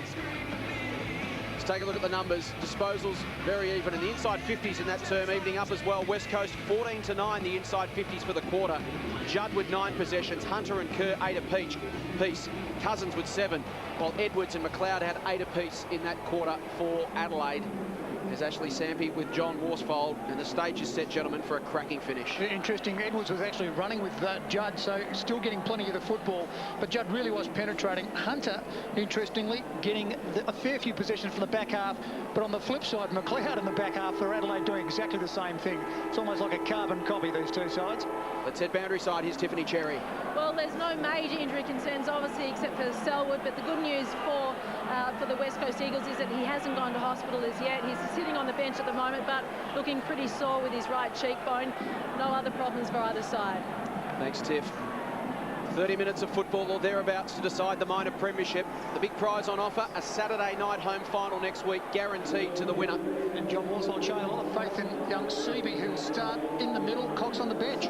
Fletcher on the bench as well, alongside Sampi, as you can see there, and the injured Adam Selwood. Neither of these sides have run out games well in recent times. West Coast have lost 6 of their last 7 final terms, while Adelaide have lost 5 of their last 8. So interesting to see who has the legs here. And what's a warm day in Perth. It's been a great game, lots of pressure, a real entree to September. The final quarter for these two sides in the 2005 Toyota home and away season. And it's Adelaide with a 10-point lead. Seaby against Biglands in the middle. West Coast win the first little battle. Kerr gets it to centre-half forward. Gardner attacks it. Ricochets off Bock. Goes to Skipworth. He's run down by Judd, who just stripped him. Judd wins the football through Stenglein to Banfield. Now to Kerr. Kerr goes forward towards Braun, and he's got it just outside 50. Looks up. Wants to move it on. Will go long towards the top of the square. Judd in the middle of that pack, and at the front, Matera. There's a free kick in the back. It's going the way of Adelaide. It's going to Matera's master this afternoon, Graham Johncock. He flips it over the top to Edwards. Matera putting in the big ones to run him down. Edwards goes towards McGregor. Hunter flew over the top. Wirapunda taken out of the contest. Play on call. Tracking it back is Banfield. Met the other way by Welsh. Sticks the tackle. Glass under pressure from Riley. Welsh emerges with a football. Backtracking, taken down by Banfield. It's going to go against Welsh. It's against Welsh. To the Finn. Yeah, wow, he's pretty hard around him like a bear hug, yeah. It's coming back to Drew Banfield, the only remaining player from West Coast's last premiership side back in 1994. They finished top that year as well. Can they do it in 2005? Cousins receives from Seaby. He's got some space to work in. The skipper has a couple of bounces. Henschel strains to get across to him and did so. Got there late, gave away a free up the ground. Inconsequential. Linz has it 70 metres from goal. I just think this is where they can do it a bit better, Jace. Like, get the ball in a lot quicker. There's been a number of seconds go by. Now he's just going to go back and go long. High ball, big contest, 20 metres out. Biglands works to the front. It spills to ground level. Adelaide with some numbers. Rashudo to Hart. Bock across the face, and they can attack around the outer side via Graham Johncock. Next kick, importantly, has a couple of bounces. He'll come straight back up the middle. Bassett. There's a runner out wide. In Shirley. Open forward line. There's no one inside the 50, and he's chipped straight over the top. Why wouldn't he just go long, Gary? Just had the space, Hail Mary it and give it a chance. Yep. Unguarded goal squid. Ben Cousins on his haunches after working hard in the initial couple of minutes of this term. Size will favour West Coast here. Gardner did well, kept McLeod away from Seaby. Kerr's kick, not good. The Banfield, the veteran, equal to the task. Here's Hunter, provided plenty of run in that third term. Lynch can go to Judd, sees Judd inside, didn't go to him by hand, goes to Hanson. On the chest, Hanson does well, overrun it. Good tackle, Rutten in the end. Judd on the boundary line, hand pass back to Lynch. He tries to take on the tackler, Skipworthy was equal to it. The Adelaide Crows defender did well. They work it out nicely. They were under pressure and they were gone for all money at one stage in that contest. They worked it to McGregor, too long. He's got the Frankie Pickett, Justin Pickett. Last week didn't hear the call. Kick it, they were saying. Braun. Go back to Cousins. Oh, it's a terrible kick. Skipper did well, kept a cool head. Staker, Chick, centre wing. That's the last man standing here for West Coast. Very weird. Their skill level has not improved much in this game. Sold the dummy to McGregor and he paid full price. Chick has a bounce, he didn't come back to him. He throws it quickly on the boot. Throws back in numbers. Good mark taken by Goodwin. Speaking of fatigue, Adelaide have played their last 4 games at home. Will that be a factor? Johncock out towards McLeod. Banfield did well. Got across, fisted it to the line, and West Coast can set up.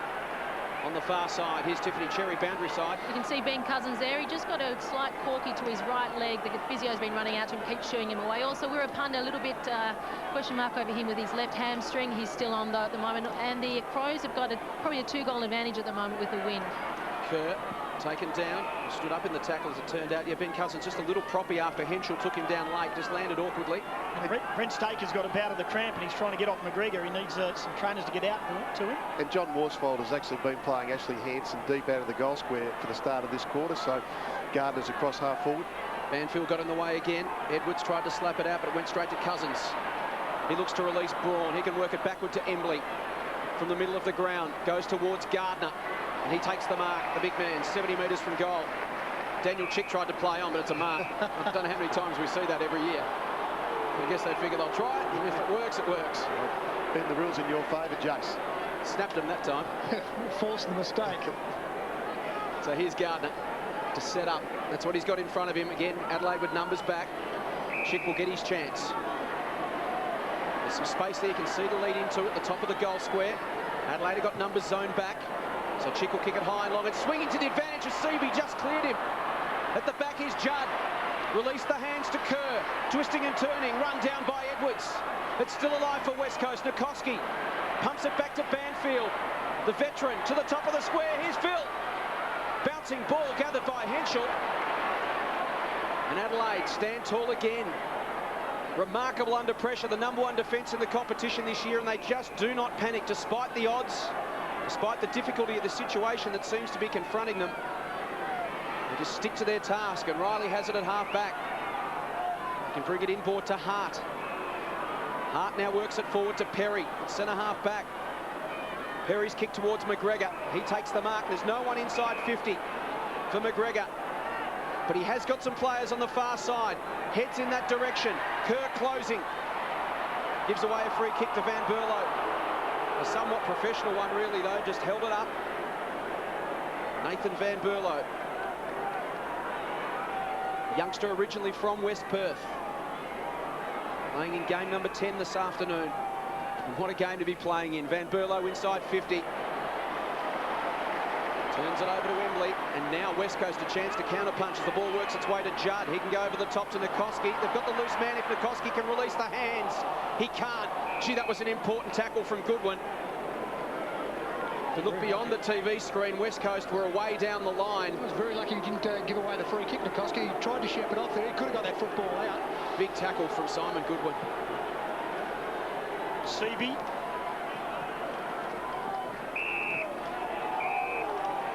Seven minutes gone. Plenty of time remaining. About in excess of 43,000. Finals have come early. Minor premiership up for grabs. Banfield been important in this last term. Embley going okay. Down the line. Crows defence has stood up tall. Big fly. They always seem to be on the loose one from the punch. And Edwards, more often than not, gets to Skipworth. He's been good. Possession 12. Hunter flew too early. Didn't give away a free kick. But Perry throws it on the boot. Short kick. Going to ground was Henschel. Numbers favour West Coast. A switch of direction. Good shepherd. McLeod on Henschel. Glass on Henschel. Wapunda has time to Seavey. Oh, that kick's terrible. Used to play with Nathan Van Berlo at West Perth. And spotted him beautifully. That's not a good kick again from Van Berlo, but Staker, who was out of the contest, no need to do that. And McGregor will get a free kick. Too far out to score, 65 out. Sometimes you've just got to have that awareness. I think he thought the player was actually going to mark the ball, took his eye off the ball there, Pete, and of course in the end he's just given away a free kick. Seen two very basic mistakes from the league leaders. At 8.5 minutes, we have not had a score in this term. He goes to the pocket and Perry has got away from Hunter and will be suited by the left foot on the boundary line. The goals for Ian Perry.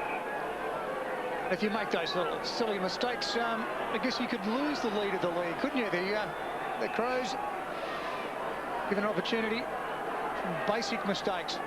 Well, West Coast have attacked really for this first 5 or 6 minutes, Pete, and Adelaide have just held strong. So really this is their first genuine chance at perhaps getting a goal in advance of where they currently stand, which is a 10-point lead. Perry gives it everything. He likes it. He's pumped. He's got his third.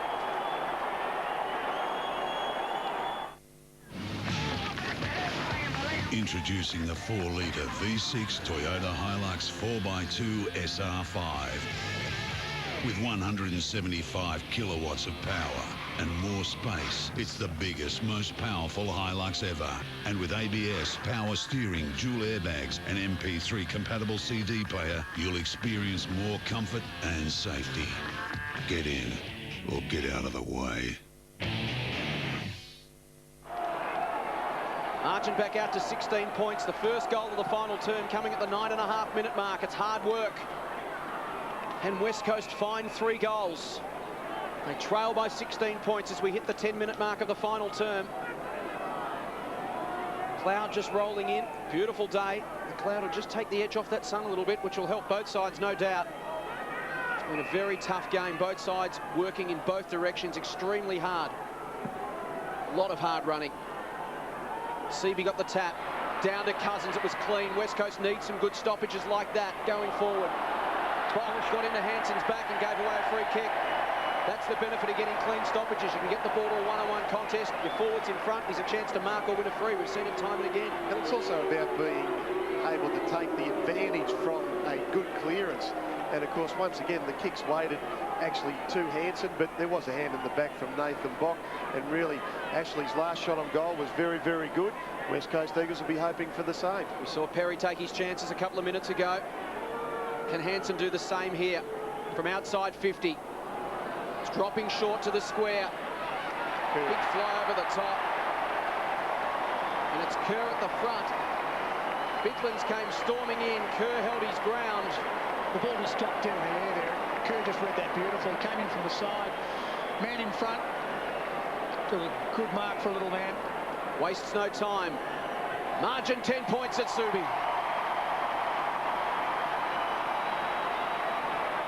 Your chance to get broadband modem Me Free is about to end. But if you hurry, you can still get Me Free when you combine your home phone with an iPrimus broadband plan. Offer ends August 31st, so get connected with Primus now. And if you get me before August 31st, you also get my friend. That's right. You also get me the amazing 2.4 GHz Doro cordless phone. Call now and get modem Me Free and Doro home free. Offer ends August 31st. Hasn't been a prolific goal kicker this year for the Eagles, Daniel Kerr. That's just his 7th for the season. Played 20 games. It should be his push in the back. And he is against Judd. Or Shirley. They peel off and Thompson got away from the contest. Didn't take the mark, but good enough to recover. Steps back inside Banfield. Gets met by Kerr, but gets enough on the kick to the goal square. Wapunda back. Close to Edwards through.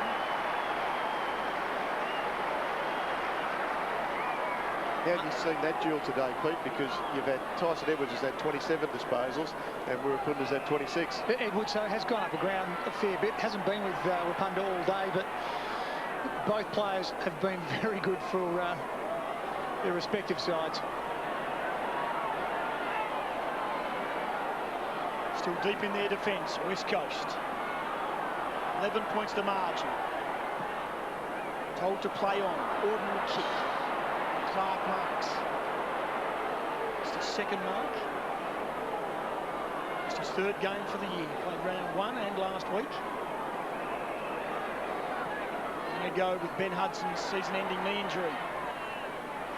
Koski under pressure, loose ball, spills out. McGregor across the face.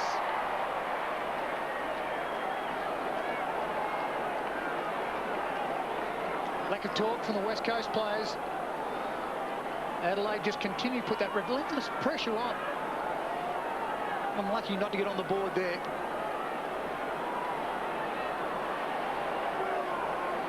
Two straight kicks the margin. Just going to say the attempt to tackle wasn't overly great either by Koski. We hit the halfway mark of the final term. Cox out in front of Kerr. Has worked hard this afternoon. Wants to step inside Massey. Massey did well to corral him. Kerr put the double step on and got away. Goes back to Dean Cox at centre half back. Now Wembley through the middle. Chips forward, finds Braun. Gardner's led early. Shipworth didn't even look at the play there. They really could have intercepted that football if he was concentrating. Gardner led early, took the ruck into the contest, then went to double back, and the kick went straight to his opponent. McLeod lopes off half back. He's got a man in space on the outer side. Ian Perry worked so hard this afternoon. He's just presented time and again across the middle. This is his 9th mark. He goes towards Rasciuto. One-on-one with Nikoski. Rasciuto inboard to Bassett from 55. High ball. It's a 2-on-1. Welsh outnumbered. We're punter across the front. Worked it well. Chick muscled up against Welsh, and We're punter drifted into mark. Daniel Kerr. They've done this a lot today, West Coast, but they haven't really been able to get that transition kick or change of direction kick to someone who can then play on. It's been a trademark of their play when they're up and going well earlier in the season. Nikoski now to Embley. He has got some space. Can go for a run, but needs someone up the ground to present. Goes short to Dean Cox. Seemingly camping that position just at half-back. Cox's kick off the instep. Favoured Hart went to his side of the contest. He got it down to Shirley. Edwards sold a dummy on Judd, did it very well. Now back to Hart. Hart goes looking for a shooto and hits him 60 metres from goal. He'll look up and see Welsh against 3 opponents. Kicks into the man on the mark. Here is Welsh against 3. Gets there first. Chick takes him down with a great tackle. Wirpunda works it back to Kerr. Kerr can come up the middle. Now it does open up. Opens up for West Coast. Kerr can go over the top. Fletcher back to Kerr. Needs someone to present now. Adelaide zone back again, and he's forced wide to Embley. That's the time they need to get it and go. Kerr's going to need a rest shortly. He's almost out of petrol tickets. His last quarter's been outstanding. Embley to Fletcher. Fumbled it back to Embley. Eagles going on the spot at the moment. Adelaide hunting them down. Fletcher handball to Embley, who was out of bounds, but the ball stayed in. Again, devoid of options. Decides to just kick it long and hope for the best. Hunt is there. Getting across is Lynch. Seemed out of the contest. Decided to bang it on the boot, make something happen, and Lynch from 55 can go the journey as Phil Matera comes off. And just from the sidelines, you can see both sides are absolutely spent. They are just struggling to get across the ground. Even this mark, it's a stumble into a mark. Quinton Lynch. He's booted 2 goals too. Here's a thumping kick. He's had few more important than this one in his career. From 55, it's going left. It's dropping short. It's still there for the Eagles. Henschel, play on. He's run down and concedes. Could be an important point, the margin 11. Thumping kick, he took 2 steps, went back 10 metres, took 2 steps, and then kicked it up with the Hail Mary. Thought he was playing a different code of football. Bit of hang time. It's still the Crows. And the defence has been outstanding. Ben Hart been a part of that for a long time. Balls have been hard to come by for West Coast today, just 10, and they need 2 in the last 6.5 minutes. Graham Johncock certainly has been an outstanding contributor. So too this man, Ian Perry. Here they go again, Adelaide. They just get that huddle going on their half-forward line. McLeod puts the foot on the afterburners and gets away from Stenglein with Shudo. His numbers favour Adelaide, 3-on-1. Stenglein's outnumbered. McLeod, pinpoint pass is a good one. Matthew Clark.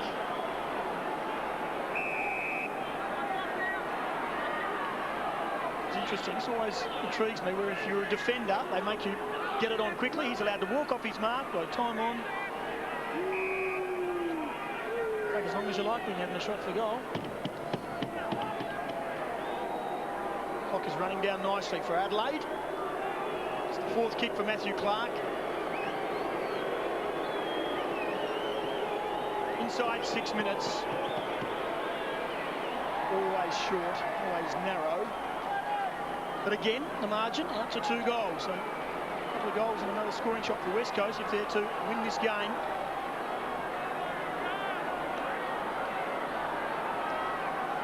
Wirpunda Spots glass. It was a good kick too. And that could be 50. That could just be what they need. No, umpire says no 50.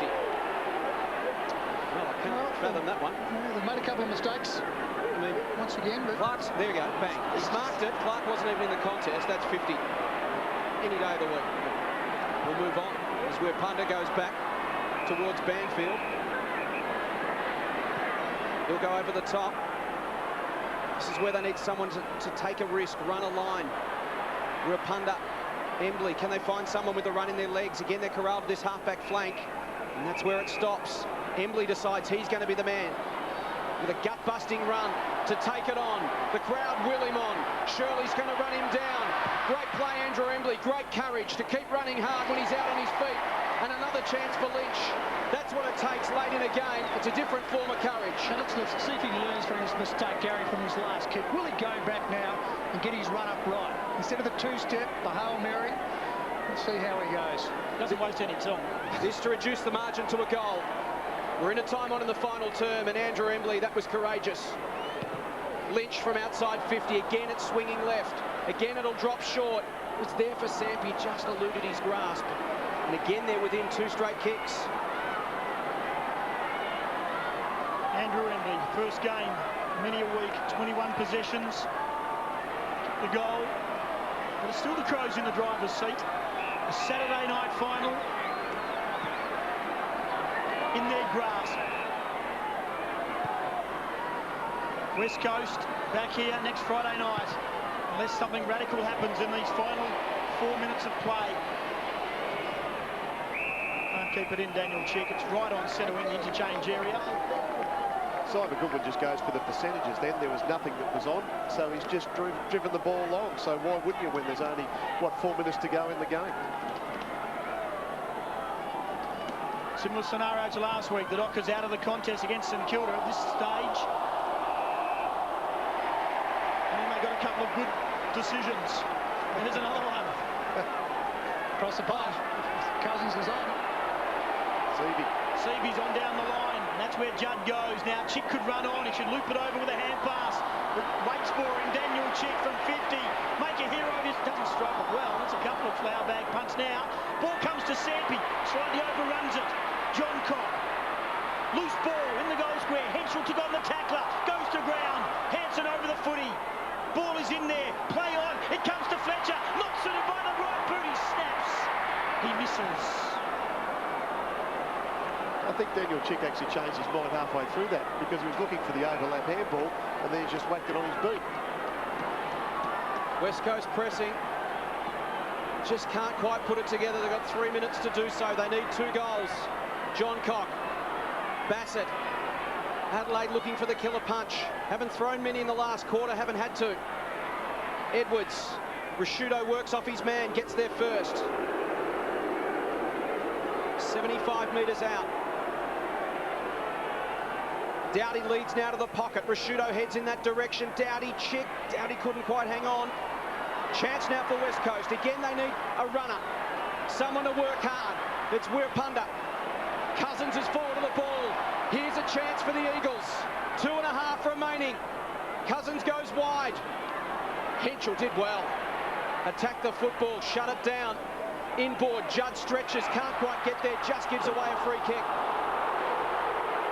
Adelaide stand tall. McLeod bangs it on the boot. Kerr will get another chance for West Coast. They're throwing all the punches, just looking to land one. Kerr inside 50, no one there again for the Eagles. This time it's Henschel. Now John Cock. They're at the stage of the game where they can afford to start running it down. Henschel happy to hold it now. West Coast just don't have the petrol tickets by the looks of it. Adelaide trainer, the #1 trainer, has run onto the ground and told the runner Stephen Schwert just to tell everyone there's inside 2 minutes to go. That's the message from the box from Neil Craig. They'll be patient and precise from here, the Crows.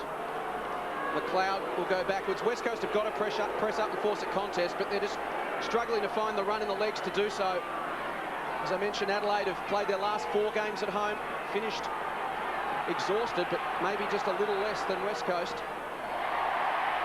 Also, too, Jason, off the boot, one last chance. The inability when West Coast have actually gone deep to the goal square in this last quarter, they've either been outmarked by Adelaide or the ball's been punched through. So you'd reckon when you've got Gardner and Lynch and Seaby up there, they should actually be able to take a catch, but I think they've been pretty disappointing in that area today.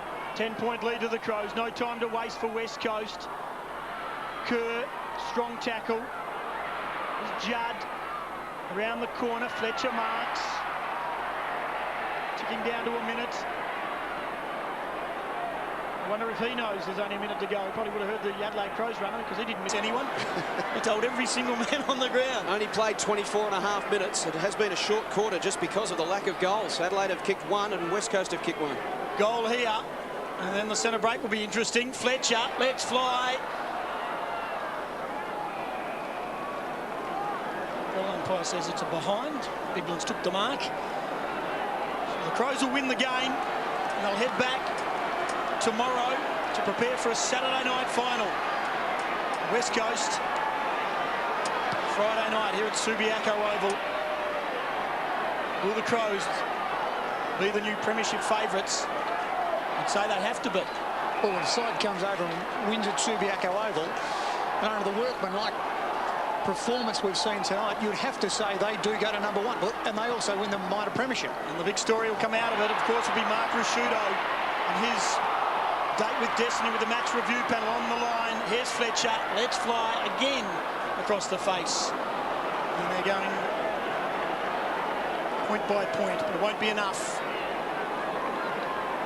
So Neil Craig, pretty happy with that. They come across pretty confident. A few smiles at the back of the box, in fact, smiles all round. They finished the home and away season on top of the AFL ladder. West Coast, who have been camped on top for a long time, finished the home and away season in second spot. But the Crows have come to Subi and done what no other team has done for a long time, and that's take away the premiership points. The Crows, the best team in the competition. Adelaide Crows win the minor premiership for the first time in their history. There might be some drama. Back to that shortly. The Crows by 8 points. It's the biggest day of footy this year, and for the Power, it's simple. Beat the Dockers and you're in the finals. Can go all the way. If there's one game you need to watch, it's this one. Port Adelaide Fremantle, 7:30 tonight. AFL Saturday on 10. Go the Crows! Go the Magpies! Go the Rooster. Red Rooster's Footy Feast. Buy a quarter-time meal or full-time meal and you could win a package for 4 to the 2005 AFL Grand Final. Only at Red Rooster.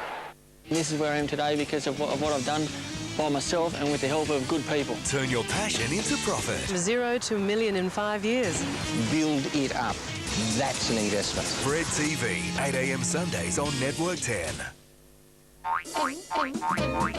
Now's a great time to run into your local bottle shop BWS because you'll find big savings. Like VB Stubby Saw cans, $31.89, save $4.10. Penfolds Rawson's Retreat range, buy 3 for $25 and get a bonus bottle. Or Black Douglas Scotch Whisky, $25.99 and get 2 bonus Cascade Stubbies. Hurry into BWS. I said BWS, Beer, Wine and Spirits, your local bottle shop. Okay, so you shave in the morning. You go to work. You go to lunch. You go to the gym. You look smooth all day. And just when you're about to go out, you have to shave again. Not anymore. The new chic Quattro Midnight with advanced blade technology of chromium-coated blades and a night black handle. For an incredibly close shave that'll keep you smooth from morning to night. New chic Quattro Midnight. No other razor shaves closer or smoother. Hey, Rusty. Yeah, mate. What are those ankle biters of yours up to? Well, with any luck, they're sniffing out a bargain for their old man. Eh? Oh, the Home Hardware Father's Day sale. Yeah, I left a couple of these strategically placed around the kennel. Oh, you dirty dog. So, come on, what are we talking? How about a 2-horsepower air compressor for $89? Wow. A GMC petrol line trimmer for $89? Yeah. And a Sirdar workbench, roller stand and clamp set for $39.95. Oof. Looks like it's pay dirt for Papa Pooch. You know, you're lucky to have such a fine litter of lads. Like I said to my lovely lady just last evening. Gee, they're great puppies. Where? Home Hardware. Sell everything! Well, at least $2.5 million worth. Furniture will be sold at half price. Bedding will be sold at half price. Carpet and rugs will be sold at half price. Plus 26 months interest-free and absolutely no deposit. Look for the special tags. Look on you. Everybody stop what you're doing now. It's a case with no leads, no clues, no hope. Desperate times call for desperate measures. You will hear from our attorney. Yeah, well, don't forget to spell my name right, you little creep. New Law and Order, 9:30 Monday. 43,044 have seen the Adelaide Crows lead at every change. 6 points at quarter time, 20 at half time, 10 at the final change to win 8-point winners. 12-10-82, West Coast 10-14-74 as Mark Rasciuto brings his players in. It's a special moment in club history. They've won 2 premierships, but they've never finished as minor premiers on top of the ladder in the history of the club. A wonderful performance under Neil Craig. Not just the fact that they've beaten West Coast here at Subiaco Oval, Jason, and ended the West Coast Eagles winning streak. They didn't have a great record at Subiaco Oval themselves over their history. So it's a big effort with so much at stake, and they come across confident, and they delivered, and they were the genuine article, and they've got under everyone's guard. And you could have got a good price about them midway through the season. Won now 10 in a row. Lost 7 of their last 9 at Subi coming into today. Yep. And it's a wonderful performance from them. Now won 10 in a row. They've got all the momentum. And on the other hand, West Coast are floundering. Their form is really, would be a real problem. Ordinary, they've been up for a long time, but they were good in the Derby. But last week in Geelong, they were way off the mark. And again today, they were very scratchy, but not allowed to perform. And it's going to be an interesting week, of course, with Adam Selwood. And the Eagles have got problems. They're not fully fit. They've got a lot of blokes underdone coming into the lineup. But this team is the real deal. And a late change, Matten, who's been good, Van Berlo, and Graham Johncock hasn't played a lot of footy this year. And he was one of the shining lights in defence for the Crows. And that defence certainly made West Coast look pretty ordinary. And that man has a very big couple of days ahead, Mark Rasciuto. West Coast lost 4 of their last 7 now. We mentioned at the start of the game it was home ground advantage versus the form team. All the key performance indicators tracking well for Adelaide, tracking poorly for West Coast, and sure enough, that's the way it has turned out. West Coast had their moments, but Adelaide made the move. They were able to put together consecutive goals. They got out to as much as 26 points in front early in that third term, and try as they might, the Eagles couldn't rein them in. In the end, it was Adelaide by 8 points, 12-10-82. Their minor premiers over West Coast, 10-14-74. Back with more on Saturday afternoon football.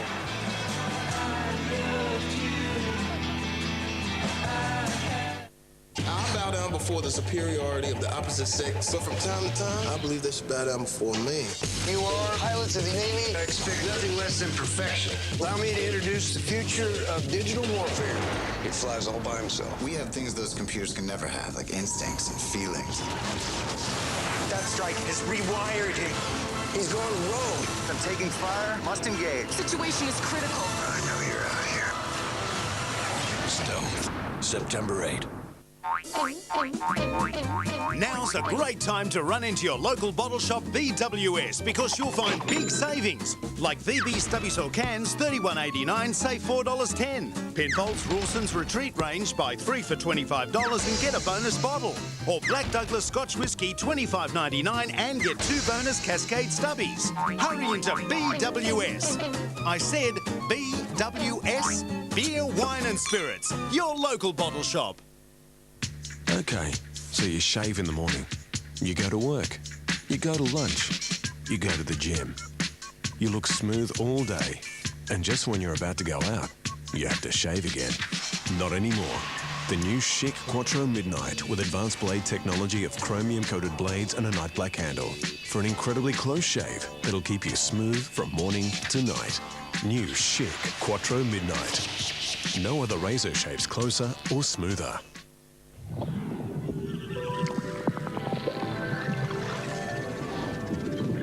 A union of style and substance, of passion and precision, with its own unrivaled DNA, with unsurpassed levels of quality, performance and safety. The all-new Sonata, evolved driving from Hyundai.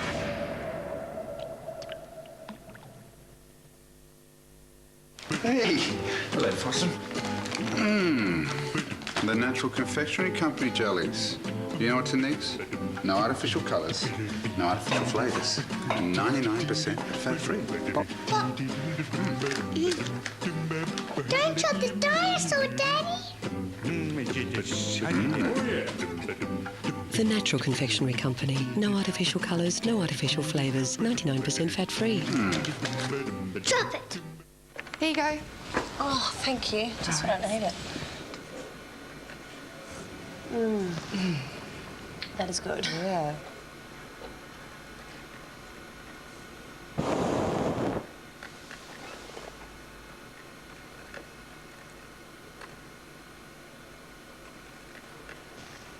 can really taste the butterscotch in this. Yeah. With Jarrah's range of unexpected flavours, surprising is no longer surprising. The 2005 Toyota AFL Premiership season is proudly brought to you by our broadcast partners. Toyota. Footy. Oh, what a feeling. Carlton Draft.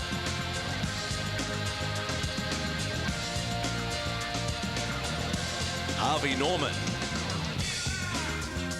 And Primus Telecom. Change. It's simple.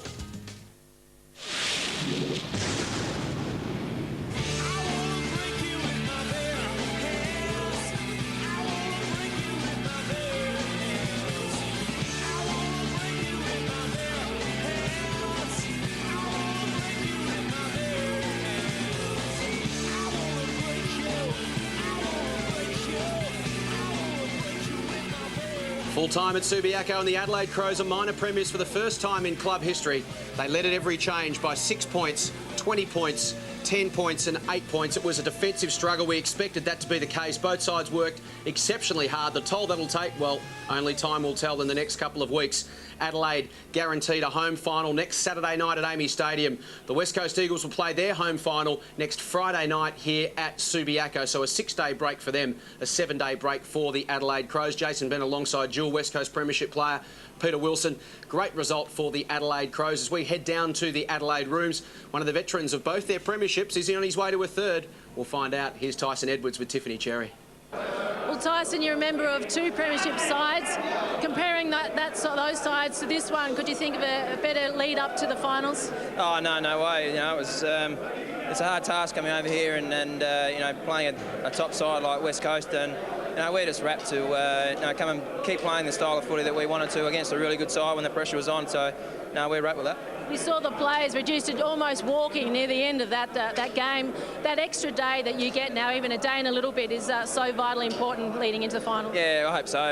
You know, it's only one day, but it can make a difference. You know, it's a big trip over here to Perth, so a little bit extra recovery hopefully will help us a bit. So, you know, we'll have a real good week on the track again and get ourselves prepared properly and get ready to go again. And the sides are really in great shape. Only a couple of injuries, but perhaps a little bit of a concern over your skipper. Yeah, I don't know. I didn't see much of the incident. I don't know. Who knows how that'll go? But you know, to his credit, I think he was a bit crooked day today, and he just kept going as well and kicked a few goals, really important goals for us too. So yeah, we'll see how that goes. Now I know it's only the smaller premiership, but can you believe your minor premiers after West Coast were on top just about all year? Yeah, well, it's been a really good couple of months for us, and you know, we're really happy to keep up that sort of form, and yeah, look, we're really excited about the finals, and we can't wait for it to start now, and we're nearly there, so it's going to be good fun. We'll keep the smile on your dial. Thanks for talking to us. Well done. Great performance from Tyson Edwards and the Adelaide Crows. They finished 12th last season. Weren't ranked by many people to finish in the top 8. Not only have they done that, they've finished in the top 4, and now they've actually finished top. Wonderful performance. Workmanlike, but what a wonderful way to finish the season. They are just screaming towards the finals. West Coast, of course, hiccup after leading, really. They've been top of the ladder since round 3 or round 4. It's an amazing effort by Adelaide. They just work so well. I guess we finished that off on the ladder now, Jace. After 3 games of round 22 of the Toyota Premiership season for season 2005, the Adelaide Crows finished 12.5% clear of the West Coast Eagles, pipped them at the post, and they'll finish 2 games clear of the Sydney Swans. So West Coast will play Sydney in week 1 of the finals, and Adelaide will face St Kilda in week 1 as well. The 2 qualifying finals, all 4 of those teams, the top 4 getting the double chance, of course. The loser will still progress to the semi-final. The winner of those games next week goes straight through to the preliminary final and are just 1 game short of playing in the big one on that magical last Saturday in September. Great story, Matthew Clark got his opportunity. Ben Hudson did his knee a couple of weeks ago. Tragic for Ben, but Matthew Clark, he's been around the traps all the way back to 1993. He started in Brisbane. He's paid his dues. Probably thought a premiership medal was past him, but who knows? You always need a little bit of luck to win a premiership, but you also need a bit of luck in running. And we talk about luck. Clark's really has the opportunity. He's been fantastic. 226 games of league football, and his finals campaign with the Adelaide Crows is definitely looking very bright. This team's based around even spread of contribution. They've got some very, very good players at the top end. They've got a great balance of youth and experience, and what Neil Craig has inherited over the last 18 months is a group of players who played 30, 40, 50 games who have now played 50, 60, 70 games, and that is all important. History shows that's the belt of players that you need at the bottom level of your experience to have a winning combination. And you need superstars as well to finish it off. You've got McLeod and Rashudo, both of them excellent again today. Goodwin, great footballer. They really do have the great spread of real good talent, hard workers and youth. Before they get too carried away, just ask Port Adelaide, what does the minor premiership mean? It means little unless you're the premiers in 4 weeks' time. The Crows know that too well. Well, 43,044 fans here at Subiaco this afternoon. It's been a sellout for a long, long time. They weren't disappointed. It was a great contest. Adelaide led it at every change by 6 points, by 20 points at the half, 10 points at three-quarter time and 8 points in the end to claim the minor premiership, 12-10-82. West Coast 10-14-74. Adelaide 10 straight victories to take the minor premiership.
The 2005 Toyota AFL Premiership season, proudly brought to you by our broadcast partners.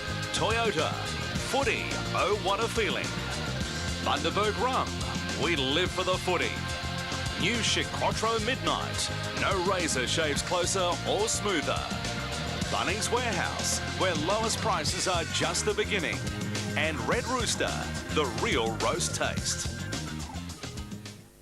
#1 music show, Video Hits, is being filmed live Sunday, 4th of September from the Adelaide show.